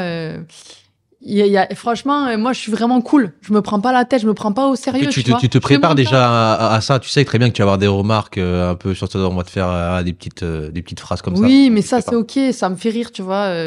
J'avais arbitré à 7 l'année dernière. Et j'étais donc arbitre assistante 2. Donc là, j'étais côté supporter. Et il y a un mec qui faisait que me fumer dessus. J'en pouvais plus. J'avais tout ça fumé, tu vois. Et il me faisait que des réflexions et tout. Waouh, dis donc, vous courez bien. Waouh, quelle élégance et tout. Mais ça, alors bon, à un moment donné, j'ai dit. Ouais, mais il le ferait pas un homme, tu vois. Non, s'il vous plaît, là, vous me déconcentrez. Est-ce que, voilà, si vous voulez, on peut parler après, il n'y a pas de souci. Mais voilà. Sinon, ouais, oh putain, l'arbitre, t'as pas snap et tout. Mais ça, ouais, mais bon. Ouais, après, c'est drôle. C'est marrant, mais voilà, ouais. Moi, personnellement, ça me gêne. Je sais pas ça parce que t'es une femme, parce que je pourrais faire un genre devant toi.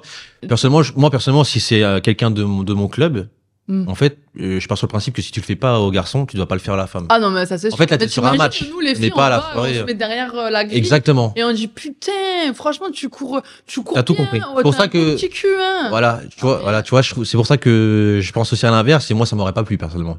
Si j'arbitre des femmes et qu'on me fait. Mais ça t'arrivera jamais. Ouais, voilà, je pense que les femmes. Parce peut-être, que tu sais que je connais des filles, des fois. Non, mais voilà. Mais je le ferai pas. De toute façon, je le ferai pas, de toute façon.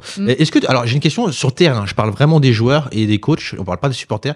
Est-ce que tu penses que les femmes ont plus de respect, on respecte plus les femmes arbitres que les hommes arbitres? Ouais, quand même, je pense. Après, ça dépend des niveaux. Ça dépend des clubs dans lesquels tu te rends. Oui, quand même. Parce que justement, t'amènes une manière aussi d'arbitrer qui est un peu différente. D'accord. Qu'on le veuille ou non, hein, qu'on te dise qu'on arbitre de la même manière, moi, je suis pas convaincue du truc. Okay. Quand oui, les règles du jeu, les lois du jeu, pardon, tu les appliques de la même manière. Mais après, tu as une pédagogie peut-être qui est différente selon ta personnalité aussi. Ouais, je pense que... En tout cas, tu sens, voilà, même temps, je pense que vous en discutez aussi avec d'autres arbitres masculins. Vous parlez de ça, vous sentez vraiment une différence entre les filles et les garçons dans l'arbitrage, vraiment au niveau du respect. Tu penses que une femme est plus respectée qu'un homme? Ouais, moi là, j'arbitre de la R1, garçon. D'accord, ouais, voilà, c'est un bon niveau. Hein. Ouais, et je sens vraiment, tu vois, l'année dernière, j'ai fait un beau club et tout. Je sens que après, tu dois toujours faire tes preuves, etc. Mais que oui, ils sont font plus attention à ce qu'ils disent, peut-être. Ouais. En fait, ils vont pas. Ils vont te dire les choses, mais. D'une autre manière. Ouais, d'une autre manière. Parce que c'est pas le même rapport de force entre un homme et une femme. Ouais, ça n'a rien à voir. Ouais. Et en plus, il suffit que tu leur souris, tu dis voilà, écoutez, on en parle après, il y a pas de souci, je comprends votre frustration. Reprenez-vous, rentrez dans votre jeu, tu vois, t'essaies d'être sympa et ça les apaise en fait, tu vois. Alors que si c'est un mec, il va dire ouais, pourquoi il me dit ça? Ouais, c'est ça. Il me dit ce que je dois faire, tu vois. Nous, on essaie moi en tout cas, je parle à mon nom, tu vois, d'avoir un côté assez doux, pédagogue, mais aussi ferme. Est-ce que, alors attention, hein, je veux pas que ce soit mal pris dans ce que je veux dire. Est-ce que aussi c'est parce que t'es féminisée, t'es une femme, t'es vraiment fille quoi, tu vois. Et il y a des fois dans le foot, des filles, c'est des femmes, hein, très bien, mais ils sont un peu, tu sais, on sent une part un peu de masculin. Je sais pas si tu vois ce que je veux dire. Je veux pas manquer de respect à ces femmes-là, au contraire, moi je les aime bien. Mais est-ce que c'est parce que t'es très féminée que on te respecte plus? Est-ce que tu sens peut-être des femmes un peu plus masculins? Non, je pense pas. Et Non. je me pose la question parce que t'es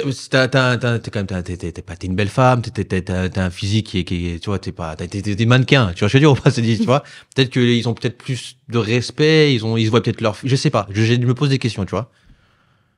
Moi, je pense que c'est vraiment une question de personnalité. Parce que D'accord. c'est vrai qu'à premier abord, tu vois le physique, que ça soit d'un homme Bah oui, ou on d'une femme. voit, tu me vois, directement, Oui. voilà, tu sens que je suis Mais mannequin. après, c'est comme je t'ai expliqué, ce que tu tolères, ce que tu tolères pas. Moi, quand j'arrive sur des matchs, bon, déjà, je suis pas coiffée comme ça, je suis pas maquillée, voilà, je suis très simple, très naturelle. J'arrive pour faire mon taf. Je suis pas là pour faire copain-copine. Après, ouais, je me suis jamais vraiment posé la question parce que c'est dans ma personnalité. Ouais, j'aime me maquiller, j'aime me faire les ongles et tout. Donc, je me dis pas, ouais, ça va impacter. Qui n'aime pas ça? Moi-même, non, je rigole. je rigole. Tu vas enlever le vernis. Non, faudrait que je le mette là. Ouais, je l'ai enlevé. Donc, non, je pense pas. Non, c'est juste ce que tu acceptes ou pas. C'est toujours pareil. En fait, la barrière, elle est. L'image que tu renvoies, oui, mais je pense que c'est ce que tu vois, ta manière de t'exprimer aussi. Moi, j'ai vraiment du recul avec les joueurs, notamment les hommes. J'ai cette pédagogie, cette douceur, mais par contre, voilà.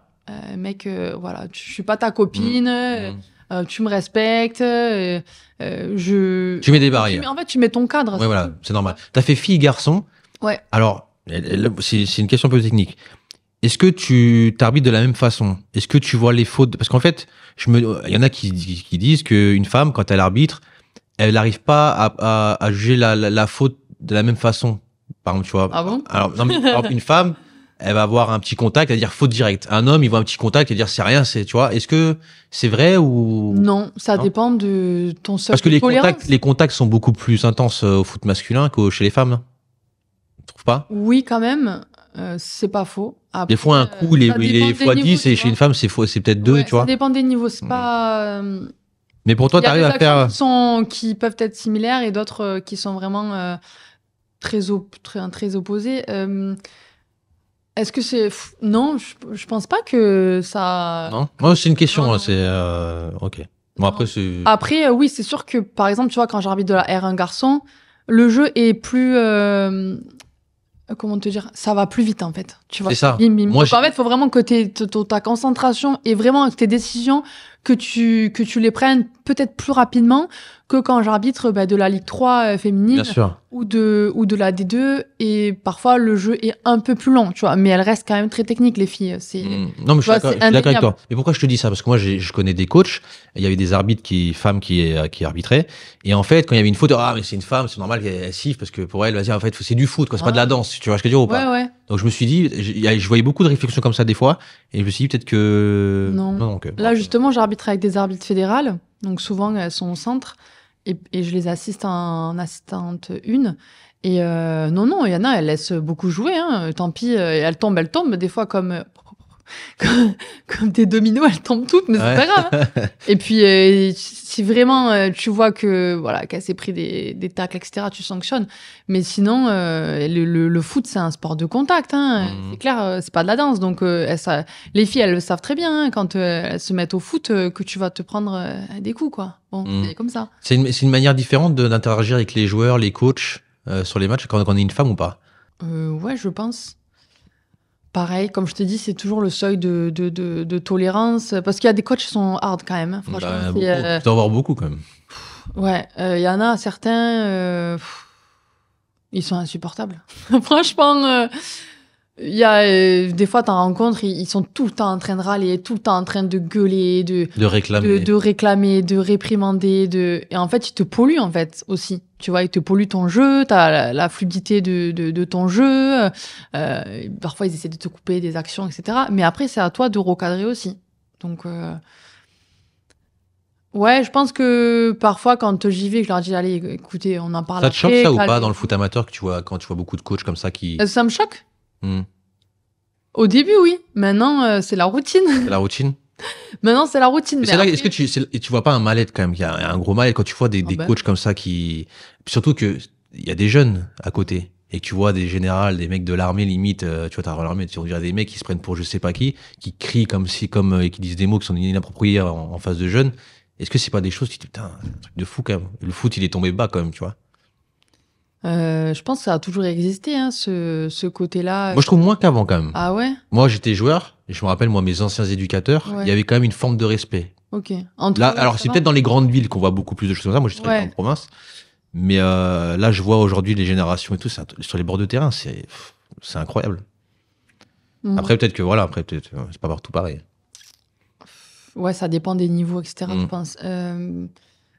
Il y a des coachs qui font hyper bien leur boulot. Bien sûr, Franchement, faut pas généraliser. non, moi, Je suis j'ai d'accord avec toi. rencontré des coachs incroyables avec. Ils me font. Ah, mais c'est minime. En fait, en fait, ça devrait pas être le cas. Tu trouves que vraiment il y a beaucoup. Ouais. Ah, ok, d'accord. Il y a plus de. Ok, moi. Il y a plus de soucis donc avec des coachs et des supporters que là en l'occurrence pour mon début de saison ça se passe super bien et tout franchement.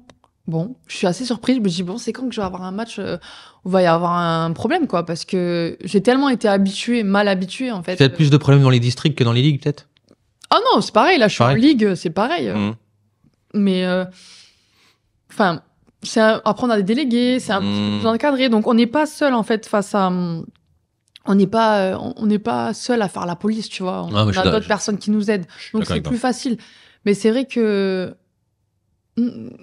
Ouais, c'est compliqué parce que je comprends, tu vois, l'enjeu. Moi, je suis quelqu'un de très empathique, donc je me mets à la place des uns des autres. Je comprends aussi la frustration des joueurs, la frustration des coachs. Non, mais l'enjeu, c'est. Il n'y a pas énormément d'enjeux. Si tu me parles de monter en senior, je veux bien limite, mais chez les jeunes. Même en foot amateur, il y a de l'enjeu, bien sûr que si, tu vois. Oui, mais parce qu'on veut gagner le match. L'enjeu, c'est seulement de gagner le match ou de monter d'une catégorie d'un niveau la saison d'après. Après, il y a aussi. Après, ça, c'est un autre débat. Ouais. Mais bon, après, je pars sur le principe qu'en fait, on forme des gamins. L'enjeu, voilà, tu dois te comporter. T'es un exemple, en fait. C'est parce qu'il y a un enjeu de résultat et ou de monter d'un niveau, que tu dois te comporter comme quelqu'un qui est pas correct. Bon, après, ça, c'est autre chose. Est-ce que tu penses que les fédérations, ils soutiennent assez les femmes dans l'arbitrage? Quand tu dis la fédération, les districts, tu vois. Ah, les ligues. Le district, la ligue. Voilà, les districts, ligue et la FF, ouais. Oui, je pense quand même qu'on a un accompagnement. Après. Est-ce qu'ils encouragent ces femmes-là, les femmes en général, à aller vers l'arbitrage? Est-ce qu'il y a un travail qui est fait là-dessus? Oui, franchement, il y a un vrai travail. Moi, j'ai ma ligue Occitanie, elle m'accompagne. Elle m'accompagne nos petits soins. Ah ouais, complètement. Et puis ils ont pas beaucoup de femmes, donc t'inquiète pas qu'ils en prennent soin, tu vois. Après, ça dépend en fait des ligues, ça dépend des relations que tu as avec ceux qui travaillent dans ta ligue. Moi, je pense qu'on peut toujours mieux faire, tu vois. On peut toujours faire des stages, sensibiliser un peu plus, aller chercher aussi. Qu'est-ce que tu aimerais voir mettre en place? Qu'est-ce que tu aimerais qu'ils mettent en place pour pouvoir encore plus développer et donner envie aux femmes de devenir arbitres? Il y a tellement de choses. Que tu en as 2, 3, que toi, tu penses qu'il faudrait qu'ils mettent en place rapidement, peut-être? Par exemple, faire des campagnes, tu vois, des campagnes de recrutement où on met des femmes à l'honneur, des femmes en avant, des femmes arbitres. Allez vraiment chercher des filles qui sont sur le terrain, tu vois. Prenez, quand je vois des fois des campagnes, mettez en lumière mais même au niveau amateur, tu vois, mettez en lumière des femmes qui sont au cœur de l'action tous les week-ends. Donc des filles qui sont arbitres fédérales, qui sont arbitres de ligue ou arbitres de district. On met pas assez en avant ça. Ouais, les arbitres féminines, c'est vrai que il y a un truc tout bête, on est sur les réseaux nous. Oui. Tu vois, c'est vrai que tu vois pas vraiment de choses sur l'arbitrage féminin. Je vois pas de réel sur une arbitre fille ou tu vois. J'en fais quelques-uns. Mais ouais, c'est pour ça qu'on va de mettre tes réseaux sociaux sous la vidéo. Mais c'est vrai que c'est quelque chose, je trouve qui ont même sur des fois sur les Insta des districts ou des ligues, on voit pas trop de choses là-dessus. Peut-être déjà faire un peu plus de choses sur les réseaux, tu pourras le faire. Ouais, alors moi je le fais pour moi, tu vois, parce que c'est un truc qui me tient à cœur. Quand je fais quelque chose, j'aime bien aussi un peu avoir ce rôle d'ambassadrice et de véhiculer les bonnes valeurs, bien sûr. En l'occurrence de mon rôle d'arbitre. Oui, c'est vrai. Après, je pense que c'est peut-être un parti pris aussi de la part de la Ligue ou de la FFF. Quand tu es arbitre de foot, tu as aussi, on va dire, comme un droit de réserve. Tu vois. C'est vrai. Après, là, en l'occurrence, pour ma catégorie, peut-être pas, mais plus tu montes et plus, en fait, il faut que tu sois discret. Mais moi, ce qui me dérange, en fait, c'est que tu sois discret sur les terrains, etc., enfin, que ta vie privée, tu l'étales pas non plus sur les réseaux sociaux, etc. Bon, c'est une chose. Après, si tu as envie de partager ta passion pour le foot ou pour l'arbitrage sur tes réseaux sociaux, qu'est-ce qui t'en empêche, tu vois? C'est pas parce que tu es arbitre de foot que tu dois te dire, OK, donc du coup, j'ai pas le droit de faire des vidéos, j'ai pas le droit de... Après, il faut faire attention, parce qu'il y a eu beaucoup de problèmes aussi là-dessus. Il y avait des arbitres qui faisaient qui se mettaient un peu sur le réseau et qui donnaient des fois leur avis, qui ceci. Des fois, il y en a qui, ça a été mal vu par les ligues et les... Oui, c'est sûr, quand t'es arbitre... Faire attention. Je suis en train de te nettoyer, non, mais je t'arrête. Non, mais il y a pas de problème. Nettoyer la table. C'est vrai que j'ai pas repassé la table. Mais oui, il faut faire attention à ce que tu dis, bien sûr, mais peu importe quel métier tu exerces. Faut faire attention, oui, tu dépends quand même de la ligue. Oui, bien sûr, mais après, il faut aussi évoluer avec son temps. Maintenant, on est en 2024, les réseaux sociaux, c'est très actuel, donc tant que t'es carré dans ce que tu dis et que tu peux pas parler de tes matchs comme ça, c'est normal. Mais par contre, si tu as envie de, je sais pas, de parler des règles du jeu, enfin des lois du jeu. Et sur les réseaux, peut-être que t'as fait un match, t'as des supporters qui vont venir plus facilement, qui vont peut-être te draguer, ou soit t'insulter, ou te mettre des pressions. Donc tu vois, des fois, ça peut être aussi mal vu, tu sais, par les instances sur les réseaux. Tu vois, je suis pas d'accord avec ça. Pourquoi, dans ces cas-là, c'est à toi de t'effacer, en fait? Non. Non. C'est pas à toi de t'effacer. Non, mais on peut les comprendre. Aujourd'hui, par exemple, tu me dis qu'ils sont aux petits oignons avec toi. Mais alors, moi, je me mets à leur place. J'ai envie que tu développes tout ça. Ouais. Ça m'embêterait. Que j'ai envie de ta sécurité aussi, tu vois. Ouais, je comprends. Tu vois, sur les réseaux sociaux, je me dis, je vais l'envoyer faire des matchs. Je vais essayer de la mettre à un plus haut niveau. Ça s'est mal passé. Peut-être qu'après, ils vont plus facilement la retrouver. Ils vont lui envoyer des messages. Donc, tu vois, après, est-ce qu'elle est préparée aussi à ça? Donc je me dis, tu vois. Fais confiance à ton. Après voilà, moi c'est que. Ton arbitre, tu vois. Voilà. Après, je suis d'accord ce que tu dis. Je pense que j'en ai fait les frais aussi. Tu en as déjà eu des messages sans doute, je pense. Oui, mais c'est pas parce que t'es arbitre de foot. En plus, moi, c'est compliqué dans le sens où vu que je suis une activité de mannequinat. Voilà, oui. Donc en fait, tu vois, j'aligne un peu les deux. Donc j'ai une présence en ligne. T'as pas fait de réflexion sur ça? Si. Ça a été un peu mal vu que tu fasses du mannequin et que tu sois arbitre ou pas? Ouais, je pense.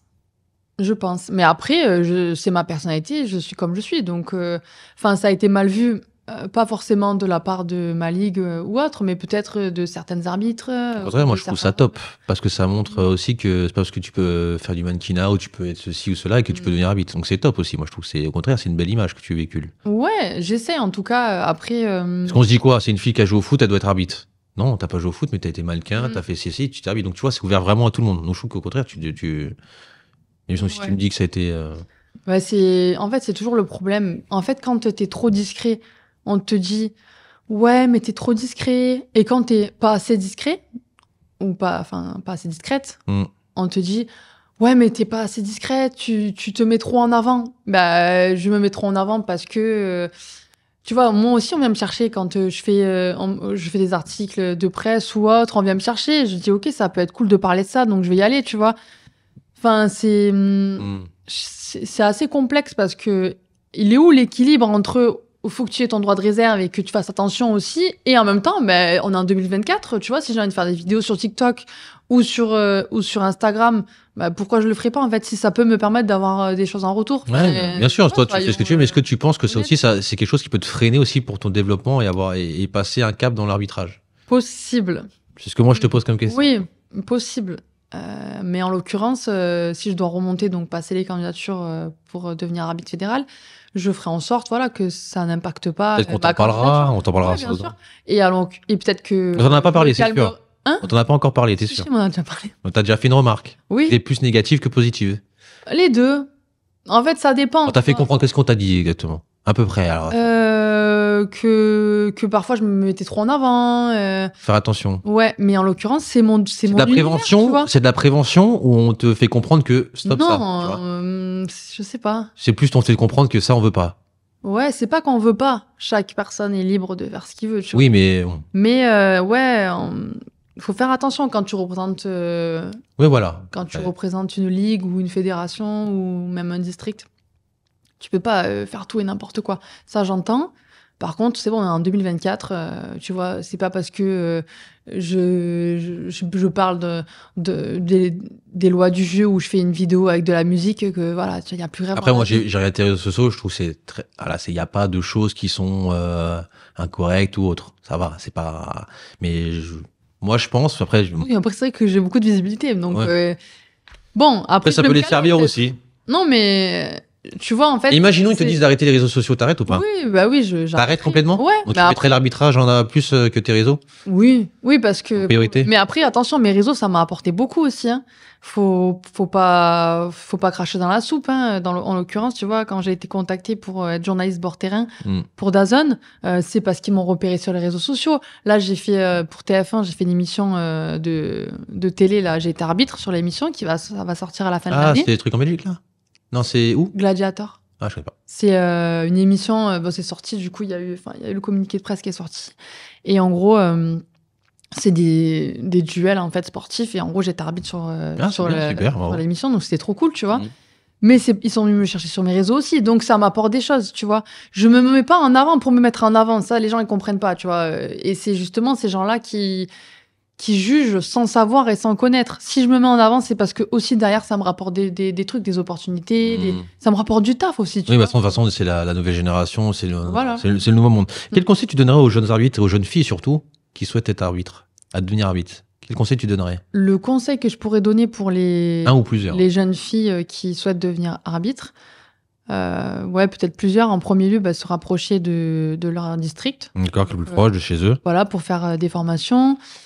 De regarder beaucoup de matchs, puisque c'est vraiment. D'accord avec toi. Ouais, c'est vraiment quand tu regardes des matchs et quand tu assistes aussi à des matchs dans les stades que tu réussis à vraiment comprendre les décisions arbitrales quand il y a des actions un petit peu litigieuses ou autres. Enfin, c'est ouais, beaucoup de regarder de matchs, assister à des matchs, échanger avec d'autres arbitres, c'est hyper constructif. C'est hyper important. Moi, j'ai plein d'amis, de copains à moi, de copines avec qui j'échange sur des matchs, sur des situations, se former, et puis sportivement aussi. Hein, on n'en parle pas assez, mais c'est un gros taf. Hein. Plus tu montes les niveaux et plus sportivement, tu dois être vraiment préparé.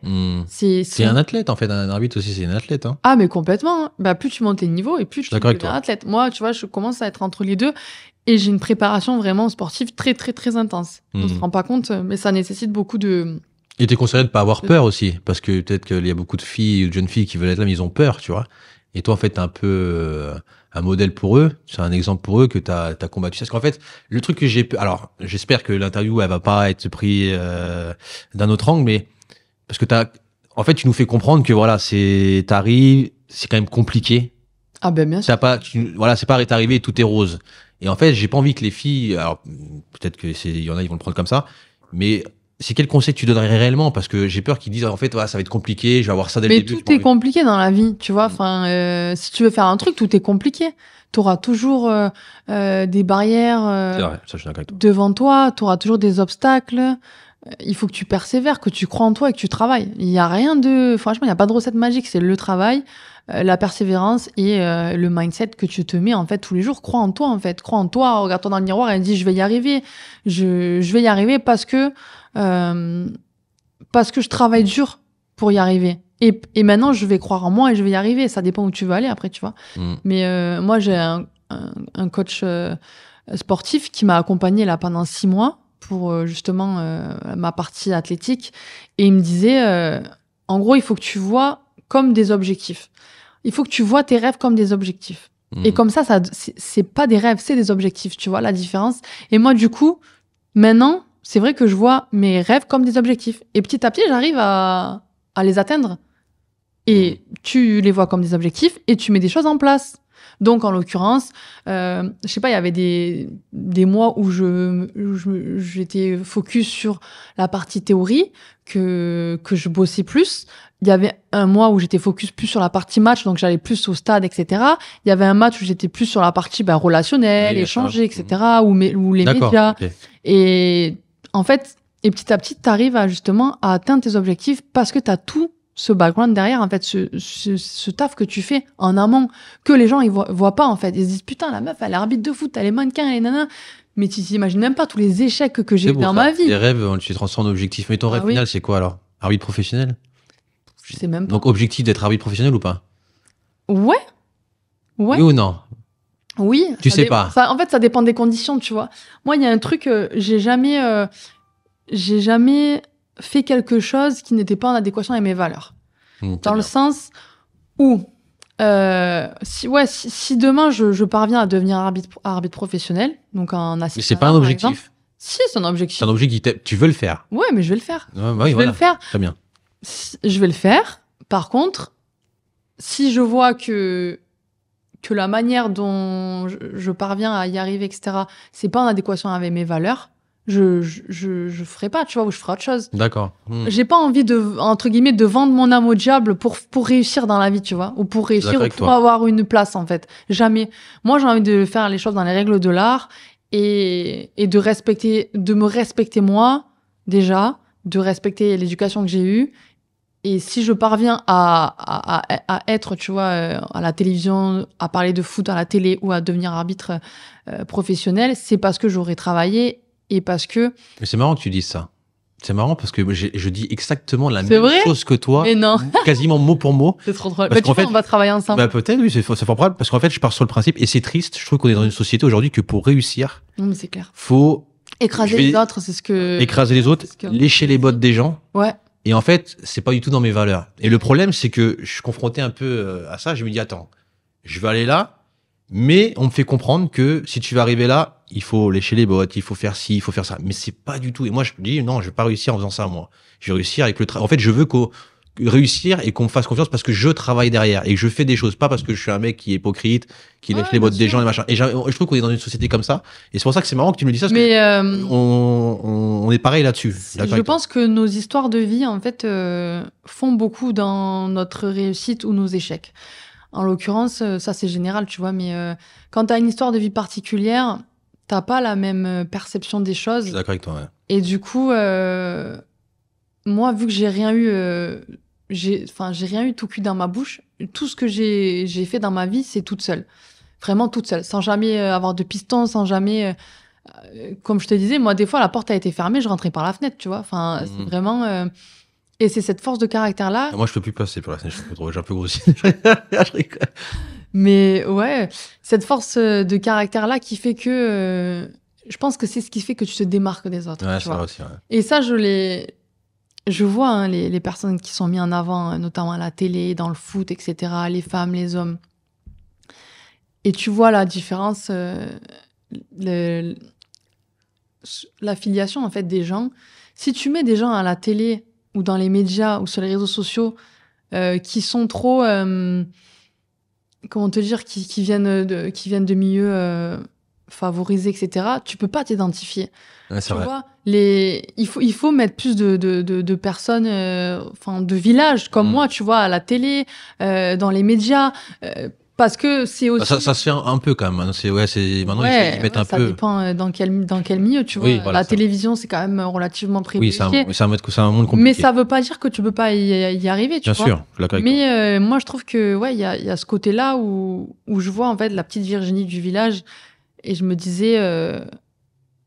que ça allait être impossible. Et en fait, tout est... Enfin, tu vois, c'est un peu les phrases bateau, mais tout est possible, en fait, si tu t'en donnes les moyens, c'est tout, point.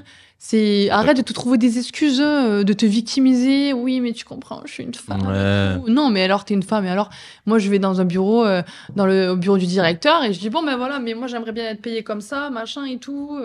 Non, mais ça me plaît pas, là, ça me correspond pas. Ok, d'accord, bon, ok, mais alors, par contre, j'aimerais bien faire ça, tu vois.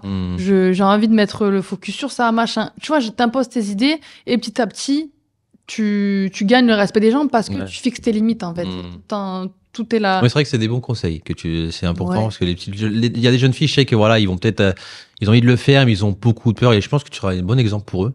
Donc, j'espère que tu le seras en tout cas. Mais je pense qu'il faut croire en soi, peu importe notre histoire. Je suis d'accord. Tu vois, et se faire accompagner. Et s'il y a des filles, justement, qui souhaitent se lancer dans l'arbitrage, que ce soit dans le foot, dans le hand, dans le basket ou dans d'autres sports, elles peuvent m'écrire sur mes réseaux. Bien sûr. Et je peux échanger avec elles, il n'y a aucun souci. Mais même, un truc tout bête, on pourrait même peut-être te suivre aussi. Peut-être nous, par le biais d'Unifoot TV, d'aller te voir, te filmer sur un match, comment ça se passe une rencontre. Ah ouais, carrément, vas-y. Ça serait un truc de fou. C'est trop drôle. Ouais. Et en plus, tu verras que moi, je suis vraiment quelqu'un de cool, je me prends pas la tête, je suis assez rigolo. Je trouve que c'est important de mettre en avant les femmes. Je me prends pas au sérieux, tu vois. C'est pas parce que j'ai eu ces expériences que je me prends pour quelqu'un d'autre, pas du tout. Moi, je me rappelle toujours d'où je viens. Je sais qui je suis et je sais Mais ça se que voit, en tout cas. tous je les pense échecs que j'ai eus, t'inquiète pas que je m'en souviens bien. Ah, non, t'inquiète pas aussi. Moi aussi, moi, je suis encore que sous des échecs. Non, c'est pas vrai. J'ai dit, on va travailler ton mindset. Ouais, t'inquiète pas. On va parler de la place de la femme. On va finir sur la place de la femme dans le milieu du foot. J'ai quelques questions à te poser. Est-ce que tu penses que les mentalités évoluent? Oui, alors je pense que c'est quand même un peu plus positif que ces 10 dernières années. Les mentalités... je vais y arriver. Les mentalités évoluent, oui. Après, il y a plein de choses à faire encore. Alors, qu'est-ce qu'il faut faire? Pour toi, il y a quoi à faire? Déjà, en premier lieu, les infrastructures. Tu vois, elles sont pas... Adaptées pour les femmes? Ouais, elles sont pas... Enfin, entre les hommes et les femmes, il y a une grosse différence. Comme quoi, par exemple, les infrastructures? T'as pas les mêmes infrastructures, t'arbitres pas. Tu vois, les filles, elles jouent pas dans les mêmes stades que les mecs. Oui, c'est vrai. Ouais. Okay. Elles ont pas les mêmes. Donc ça a évolué quand même un peu pour certains clubs. Ouais, mais c'est encore. D'accord. Pour toi, tu vois vraiment. Après, c'est toi qui le vis, donc c'est pas. Tu vois, après, moi, je peux pas parler à leur place, à la place des joueuses, mais ouais, il y a une parité. Enfin, il y a pas de parité justement en termes d'infrastructure. Il n'y a pas de parité aussi en termes salarial. Enfin, en termes d'argent, tu vois, de salaire. Il y a aussi pas de parité dans d'autres aspects.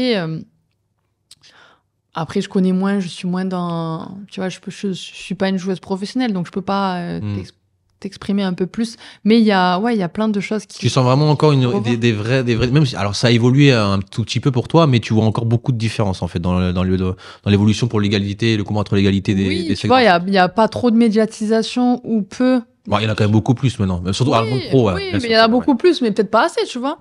Attends, quand tu vois des clubs comme l'OL, les filles, tu vois, c'est un club assez exceptionnel, etc. Oui, sur les réseaux, il y a des choses, mais il y a, je pense, un peu ce manque de médiatisation. Et justement, plus il y aura de la médiatisation, plus les gens vont s'intéresser, en fait, à ces joueuses, en fait, tu vois, à ces clubs, tu vois, à la D1, à la D2, à la D3 féminine. Moi, j'arbitre de la D3 à la Ligue 3.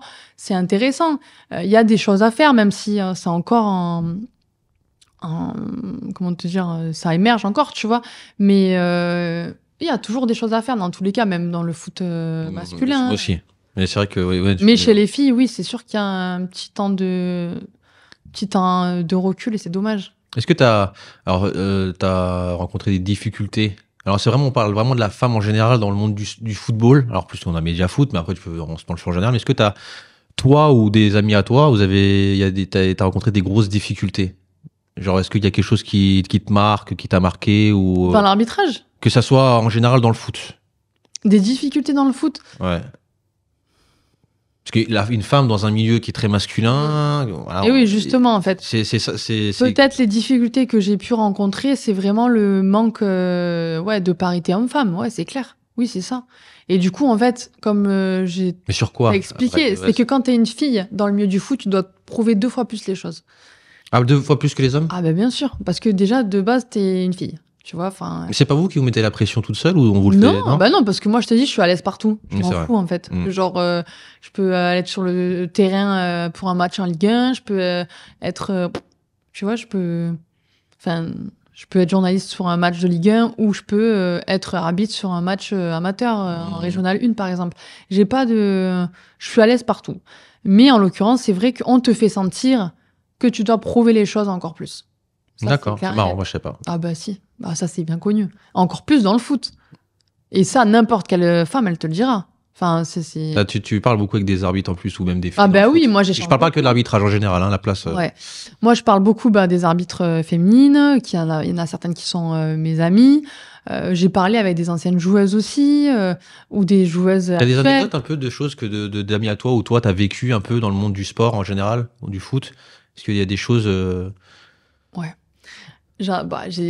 Malheureusement, c'est beaucoup de trucs négatifs, tu vois. Ouais, non, mais c'est ça, c'est plus... Ouais, voilà. Il y a plein de choses positives aussi. Mais ouais, j'ai une anecdote qui m'a marquée. J'étais sur un match et il y a un mec qui a frappé... un joueur qui a frappé l'arbitre central. Après, il y a les gendarmes qui sont venus et tout. En fait, une centrale femme? Non, un garçon. J'étais sur un match senior. Et en fait, ce mec, on a appris qu'il sortait de prison, tu vois. Et toi, t'es là et tu te dis, tu vois, genre, tu te dis, ok, je veux pas non plus mettre Je suis là pour passer un bon moment. J'ai pas envie d'absorber non plus toute. Et je parlais plus dans les inégalités, tu vois, genre les sexismes et tout ça, c'est entre les hommes et femmes dans le monde du sport. Est-ce que Ah, dans le monde du sport. Ouais, en général dans le foot, surtout dans le foot. Alors. Est-ce qu'il y a quelque chose où tu as entendu des fois j'ai des filles, voilà, qui. Moi, je connais des filles qui ont vécu des choses qui sont très graves et qu'il y en a en plus qui ne parlent pas. Ouais, bien sûr. Moi, je connais une amie, Caronne, qui a été violée. J'essaye d'en parler, mais le problème, c'est que c'est un peu problématique des fois d'en parler. Mais je pousse des femmes, des fois, ils veulent pas en parler. Ils ont eu des problèmes avec des gars, des hommes. Tu vois, ils osent pas en parler. Est-ce que toi, tu as vécu des choses comme ça similaires ou tu as vu d'autres choses, je sais pas, ou des amis à toi, ou tu vois? Parce que les femmes, le problème, c'est qu'ils parlent pas. Moi, il m'a fait quoi? Il faut justement, je sais que c'est facile à dire, mais il faut libérer la parole. C'est intolérable. Il y a aucun homme qui peut s'en prendre à une femme encore. Enfin, dans le milieu du sport. Après, on connaît tous, il y a eu tellement d'histoires dans le milieu sportif, que tu sois journaliste, que tu sois arbitre, que tu sois joueuse, ou peu importe ton statut, dans le milieu du sport ou en général, il y a des choses intolérables. Il faut dénoncer ces comportements. Et justement, pour moi, les personnes qui peuvent voir ce genre de comportement problématique et qui ne dénoncent pas, ils sont complices. Tu vois, elles sont complices, ces personnes-là. Donc, oui, moi, j'ai eu un petit souci avec un arbitre, gars, où c'était beaucoup de... En fait, c'est de l'humour, mais de l'humour... déplacé, relou. Alors, moi, je suis très drôle. Franchement, tu peux me faire tout l'humour que tu veux, il n'y a pas de souci, mais il y a des trucs, c'est un peu chaud, tu vois. Il y a des trucs, c'est très... Il faisait quoi exactement? Des trucs en mode... Fais des réflexions un peu... Ouais, en mode, te recule pas trop et tout.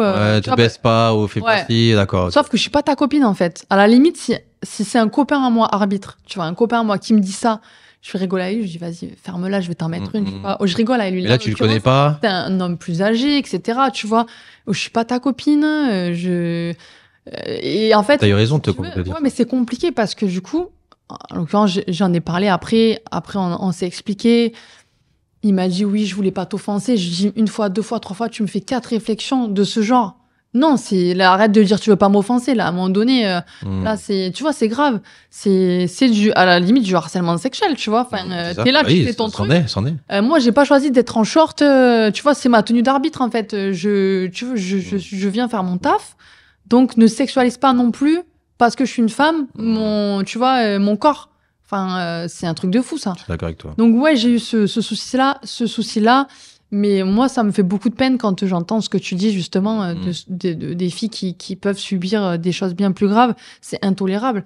Et pour moi, il faut dénoncer ces personnes-là. Il y en a beaucoup qui parlent pas aussi, tu vois. Donc ces personnes-là, elles ont rien à faire dans le sport. Elles ont rien à faire dans le foot. Il y a beaucoup de joueuses qui ont des problèmes avec leur propre coach, des problèmes avec des dirigeants de club. Et le problème, on travaille sur des émissions un peu ou des ad hoc. L'histoire en Espagne, là. Aussi, oui. Ouais. Il avait embrassé. Alors ça, c'était contre leur volonté, les joueuses, quoi. Il a été protégé. Il a pas eu de problème. Je sais plus, mais en tout cas, c'était. Il y avait une sanction. Ah non, après, Ou c'était temporaire, peut-être. C'était temporaire, il y avait pas grand chose. Alors moi, j'ai une vraie question, mais ça, c'est vraiment moi qui le pense. Est-ce que tu penses, parce qu'on développe le football féminin, est-ce que tu penses que c'est un enjeu, c'est quelque chose de sincère de le développer, ou c'est plus parce c'est plus financier? Moi, je pense qu'il y a une vraie volonté quand même d'amener une féminisation dans le foot. Ouais. Je pense pas que ce soit financier. Oui, bien sûr qu'il y a des enjeux financiers, probablement politiques aussi. Parce qu'aujourd'hui, de développer le football féminin, c'est beaucoup plus de licences, donc plus d'argent. Tu vois, je te dire ou pas? Ouais, moi, je pense pas que ce soit pour ça. Je pense que l'enjeu, c'est vraiment sincère. Mais parce qu'il y a de la demande, tu vois. Il y a de la demande, mais oui. Ils veulent jouer au foot de plus en plus. Moi, je te pose la question. Non, je pense que c'est une volonté sincère de la part de la FFF. Parce que moi, je pars sur le principe que quand tu prends la décision de développer, c'est bien de développer, mais après, il faut aussi mettre le contenu dedans. Alors oui, ça se fait petit à petit, mettre les moyens, tout ça. Et je trouve, des fois, j'ai l'impression que, on met quelque chose en place, mais on met pas trop les moyens. Et j'ai l'impression que c'est plus parce qu'on a besoin de thunes, on veut faire rentrer, parce que ça fait beaucoup plus d'argent pour la Fédé aussi. Non, peut-être que je pars. Je pense pas que ce soit ça. Tac, tac, tac, tac. Est-ce que tu penses qu'on pourra atteindre l'égalité entre les hommes et les femmes un jour? Dans la vie en général ou dans le foot? Dans le foot. Bah, j'espère, hein. J'espère, mais il y a des choses qui sont mises en place justement pour y parvenir. Donc, ouais, je pense que oui. Moi, je suis positive, je suis confiante. Tu y crois? Bien sûr, j'y crois. Je te dis, c'est aussi à nous les femmes de s'imposer plus. Et quand je dis s'imposer, c'est pas en mode ouais, tu vois, on arrive et tout. Mais à aller en fait chercher aussi des postes, des places. Pour moi, il faudrait qu'il y ait plus de femmes tu vois, dans les postes importants, dans le foot par exemple. Donc l'égalité au niveau des salaires, t'es pour? Parce que c'était vraiment bien un sûr, débat. je suis pour. Dans le football? Ah ben oui, partout. Alors pourquoi? Parce que alors ça c'est. Pourquoi? Parce que ce sont des athlètes aussi. Les sacrifices. Ouais, mais ça engendre pas les mêmes revenus. Oui, c'est sûr. C'est sûr que c'est pas. Aujourd'hui, les femmes veulent les mêmes salaires que les hommes dans le football, mais c'est pas le même modèle économique. Donc est-ce que pourquoi? Ouais, mais ce sont des athlètes, ce sont des. Enfin, tu vois, ce sont. Non, pour toi, pour moi, il faudrait qu'ils en vivent. À partir du moment où tu es professionnel, même que tu en vives, mais imagine les sacrifices. Toi, tu es pour, parce qu'il y en a qui disent qu'ils veulent vraiment les mêmes sommes que les hommes. Bon, après, moi, je suis pas joueuse, donc. Ou même au niveau de l'arbitrage, peut-être. Est-ce que vous êtes payé moins dans l'arbitrage que les garçons? Non. Non, c'est le même pareil, prix, c'est 70, comme ça, non? Ouais, c'est ça. Ah, encore heureux. Après, peut-être que. Peut-être que au niveau professionnel, peut-être que les femmes gagnent moins parce que quand tu as des. Dans l'arbitrage, je parle. Quand tu as des contrats, par exemple, avec la FFF ou pas, je sais pas, tu vois, je connais pas trop. Peut-être, mais non, en général, il y a une parité, justement. Qu'est-ce que tu aimerais voir en place, là, que tu vois qui n'est pas encore fait pour vraiment travailler l'égalité dans le monde du sport entre les hommes et les femmes? Moi, je trouve qu'il devrait y avoir plus de rassemblement, tu vois, des gars et des filles. Ah, en mixer. Ouais, mixer, faire des. Attends, ça serait une super idée, n'empêche. Je viens d'y penser. Mais faire, tu sais, des matchs genre amicaux, tu vois, ouverts au public. Moi, j'ai pensé à faire même un championnat, carrément. Mais ouais. J'ai pensé à faire un championnat où, en fait, on mixait. Ouais. C'est vraiment ouvert, c'est-à-dire que tu peux faire, tu as des équipes, mais c'est filles et garçons. Et je pense que ça peut être intéressant. Même, tu vois, commencer par des matchs amicaux où tu mixes, par exemple, la D1 féminine avec, je sais pas moi, tu prends par exemple l'OL de la D1 féminine avec, je sais pas, allez, le PSG des gars, tu vois, de la Ligue 1. Des petites et tu t'en mélanges et ça peut être sympa, tu vois. Et puis même, je pense que ça peut être aussi une manière différente de voir aussi le foot, puisque ouais, les hommes et les femmes, je pense qu'ils ont peut-être pas la même manière d'appréhender le jeu, tu vois. Après, ça serait une très bonne idée. Est-ce que tu penses que l'implication des femmes dans les médias sportifs, ça va un peu faire changer les mentalités sur le football féminin? Ouais, je pense qu'il faut de plus en plus, comme je te disais, Il y en a plus en plus. On voit beaucoup maintenant de femmes dans les médias. Ouais, plus de femmes dans des médias foot. Plus d'interventions. Il faudrait aussi que les joueuses, elles s'expriment davantage à travers leurs réseaux sociaux, à travers les médias. Pareil, les arbitres femmes. C'est vrai. En fait, si tu veux, ça n'a pas de... Pour moi, ça n'a pas d'impact si c'est des cas isolés. Tu vois, si c'est une arbitre féminine qui parle ou une joueuse, il faut qu'il y ait vraiment un mouvement un petit peu... plus global où beaucoup de filles dans le foot s'expriment. C'est vrai. Expliquent les choses qui sont cool, les choses qui sont moins cool pour faire avancer le truc, tu vois. Donc c'est que, en fait, en libérant la parole, tu vois, notamment, tu as évoqué des sujets un peu plus compliqués, c'est que en libérant la parole aussi que les choses avancent. C'est vrai, je suis d'accord avec toi. En parlant de médias, tu as fait ta première chez DAZN, alors? Ouais, c'était incroyable. T'as kiffé? J'ai adoré. C'était pour le match Reims-Rennes, c'est ça? C'était à Reims? Ouais, c'était à Reims, au stade Auguste Delaune. Ça s'est passé comment? C'était incroyable. C'était la première fois de ma vie que je faisais un direct. Donc, t'es à l'antenne en direct. Donc, j'avais jamais fait ça. T'étais bord terrain? Ouais, c'était ouf. J'ai pas pu voir parce que je suis pas abonné à DAZN, c'est trop cher. Donc... je rigole. Non, mais donc c'était quoi? T'étais bord terrain? Ouais, j'étais journaliste bord terrain. C'était exceptionnel.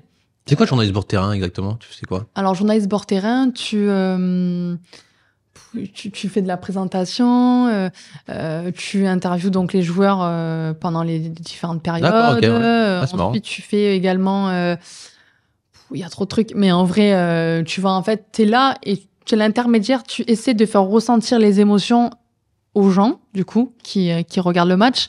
Et tu vas un petit peu essayer d'aller choper 2-3 infos. Donc, tu vois, tu traînes un peu sur le côté des bancs pour avoir un peu les réactions des coachs, etc. Tu t'es avec le commentateur aussi, tu essaies de rebondir sur ce qu'il dit. Ouais. En gros, tu es vraiment l'élément qui permet de faire ressentir aux gens des choses qu'ils ne peuvent pas ressentir à travers l'image, tu vois. C'est une atmosphère que tu leur transmets. C'est des émotions.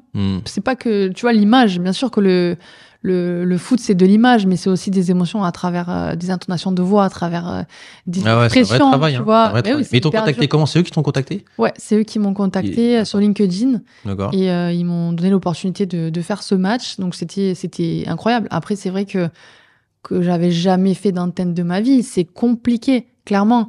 Mais je vais travailler, tu vois. Et tu ressens grandi de cette expérience, c'est quelque chose qui t'a plu, peut-être que t'as envie de le refaire, quoi. Ouais, c'était peut-être que tu le referas, en plus. J'ai interviewé Steve Mandanda. C'est incroyable, t'imagines. Après, je pense que j'ai beaucoup de choses à travailler, tu vois. Je suis consciente aussi d'où je viens et du chemin que je dois encore parcourir pour justement aller vers plus ce genre de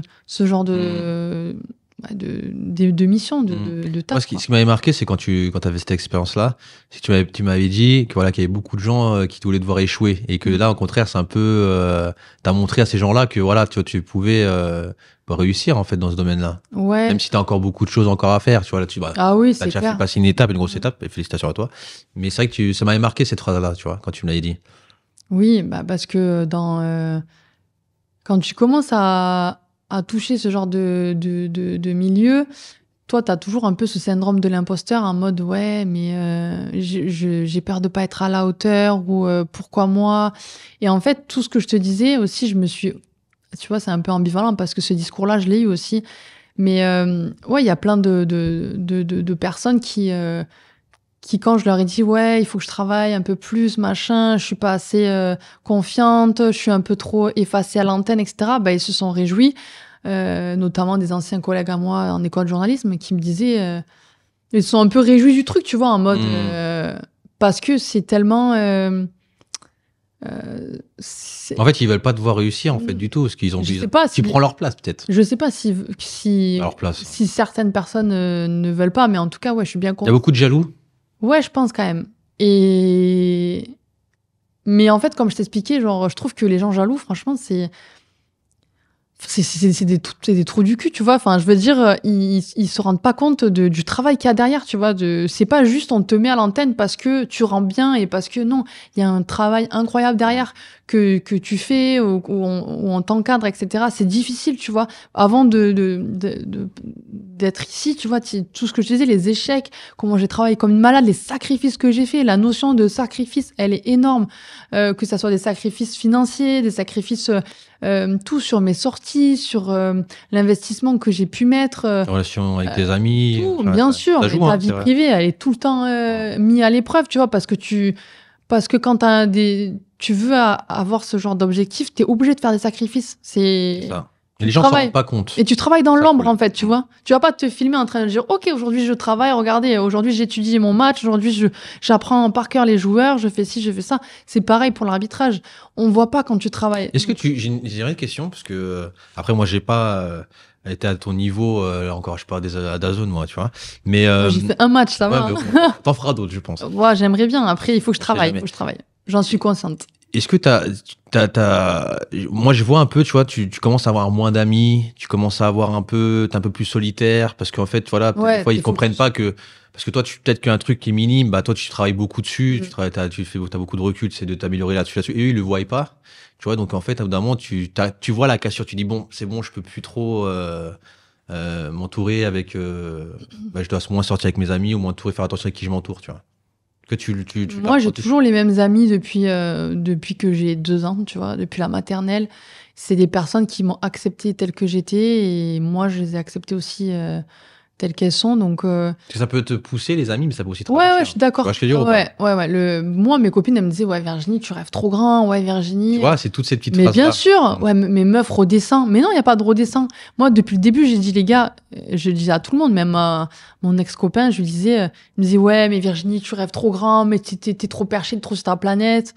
Bah, crois-moi, quand il m'a vu sur DAZN, ça a dû lui faire bizarre. Il est revenu, il dit putain. Il a dit putain, en fait, parce que je lui dis t'inquiète, je vais réussir. Moi, je le dis à tout le monde. Je dis non, mais t'inquiète pas, moi je sais, je vais réussir, c'est tout. Je travaille, je vais y arriver. J'irai là où j'ai envie d'aller. Tu vois.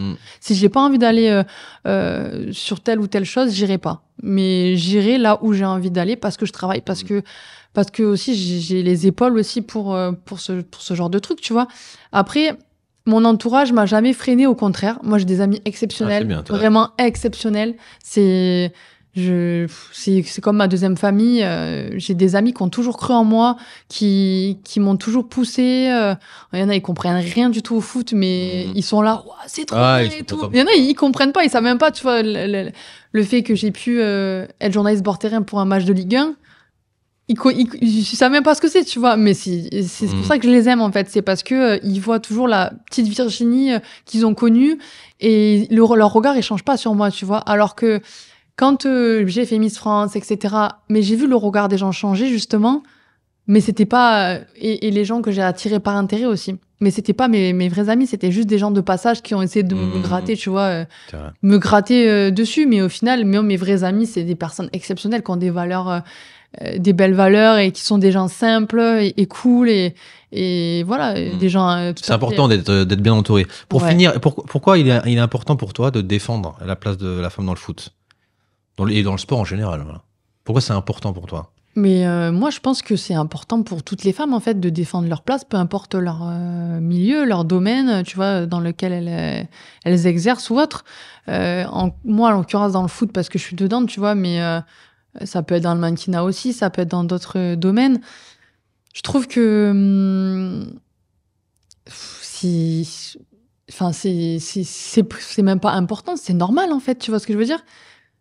J'ai juste, en fait, bosser dans de bonnes conditions, avoir se respecter les uns les autres, tu vois. Pour moi, l'homme et la femme, on est fait pour être ensemble, tu vois. On est fait pour communiquer, pour s'entraider, pour s'aimer, enfin, pour plein de choses, ou se détester ou autre, on s'en fout, tu vois. Mais je veux dire, il faut qu'on apprenne à vivre ensemble, à se comprendre, à communiquer ensemble et à grandir ensemble, à évoluer. Et je pense que tu peux pas séparer les hommes et les femmes et faire ton truc de ton côté parce que t'es une femme, non. C'est ensemble qu'on fait évoluer les choses, les mentalités, les trucs, tu vois.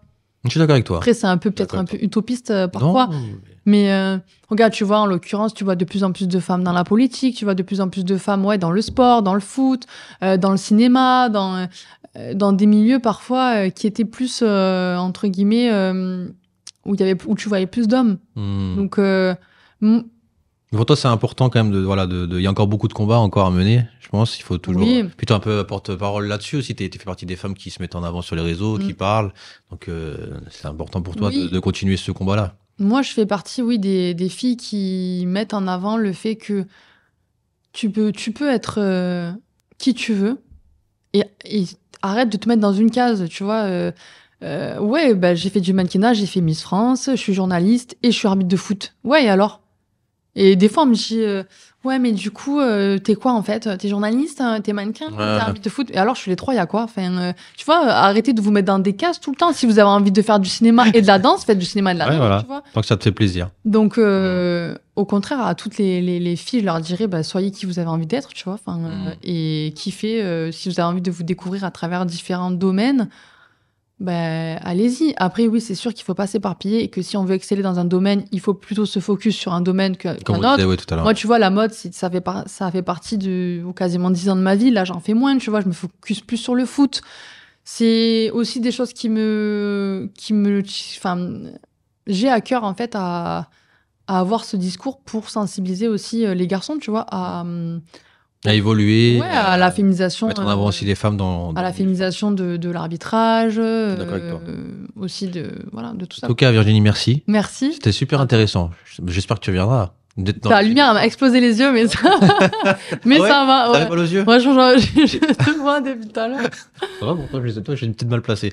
En tout cas, on va peut-être inviter aussi les gens à peut-être te suivre sur tes réseaux sociaux. Avec plaisir. De toute façon, vous allez en dessous de la vidéo, vous voyez les réseaux de Virginie, c'est important. Peut-être même toutes les jeunes filles qui ont peut-être des questions à te poser, peut-être même peut-être dans le foot ou peut-être dans d'autres sports, peut-être discuter avec toi un petit Ouais. peu. Ça peut être intéressant. En tout cas, merci à toi. Merci à Et puis, toi. on viendra te filmer dans l'arbitre. Hein, dans Avec grand l'arbitrage. plaisir. Tu- Avec grand plaisir. C'est possible. Peut-être créer un événement même avec des filles. Ouais, carrément. verra, Moi, on j'ai verra. plein de copines arbitres qui seraient ravies Bah, aussi écoute, on va de. faire ça. Et puis, je sais de que Las t'accueillir. va bien aimer venir aussi avec nous. Merci Virginie, puis à la prochaine. Merci Ciao. beaucoup. Merci.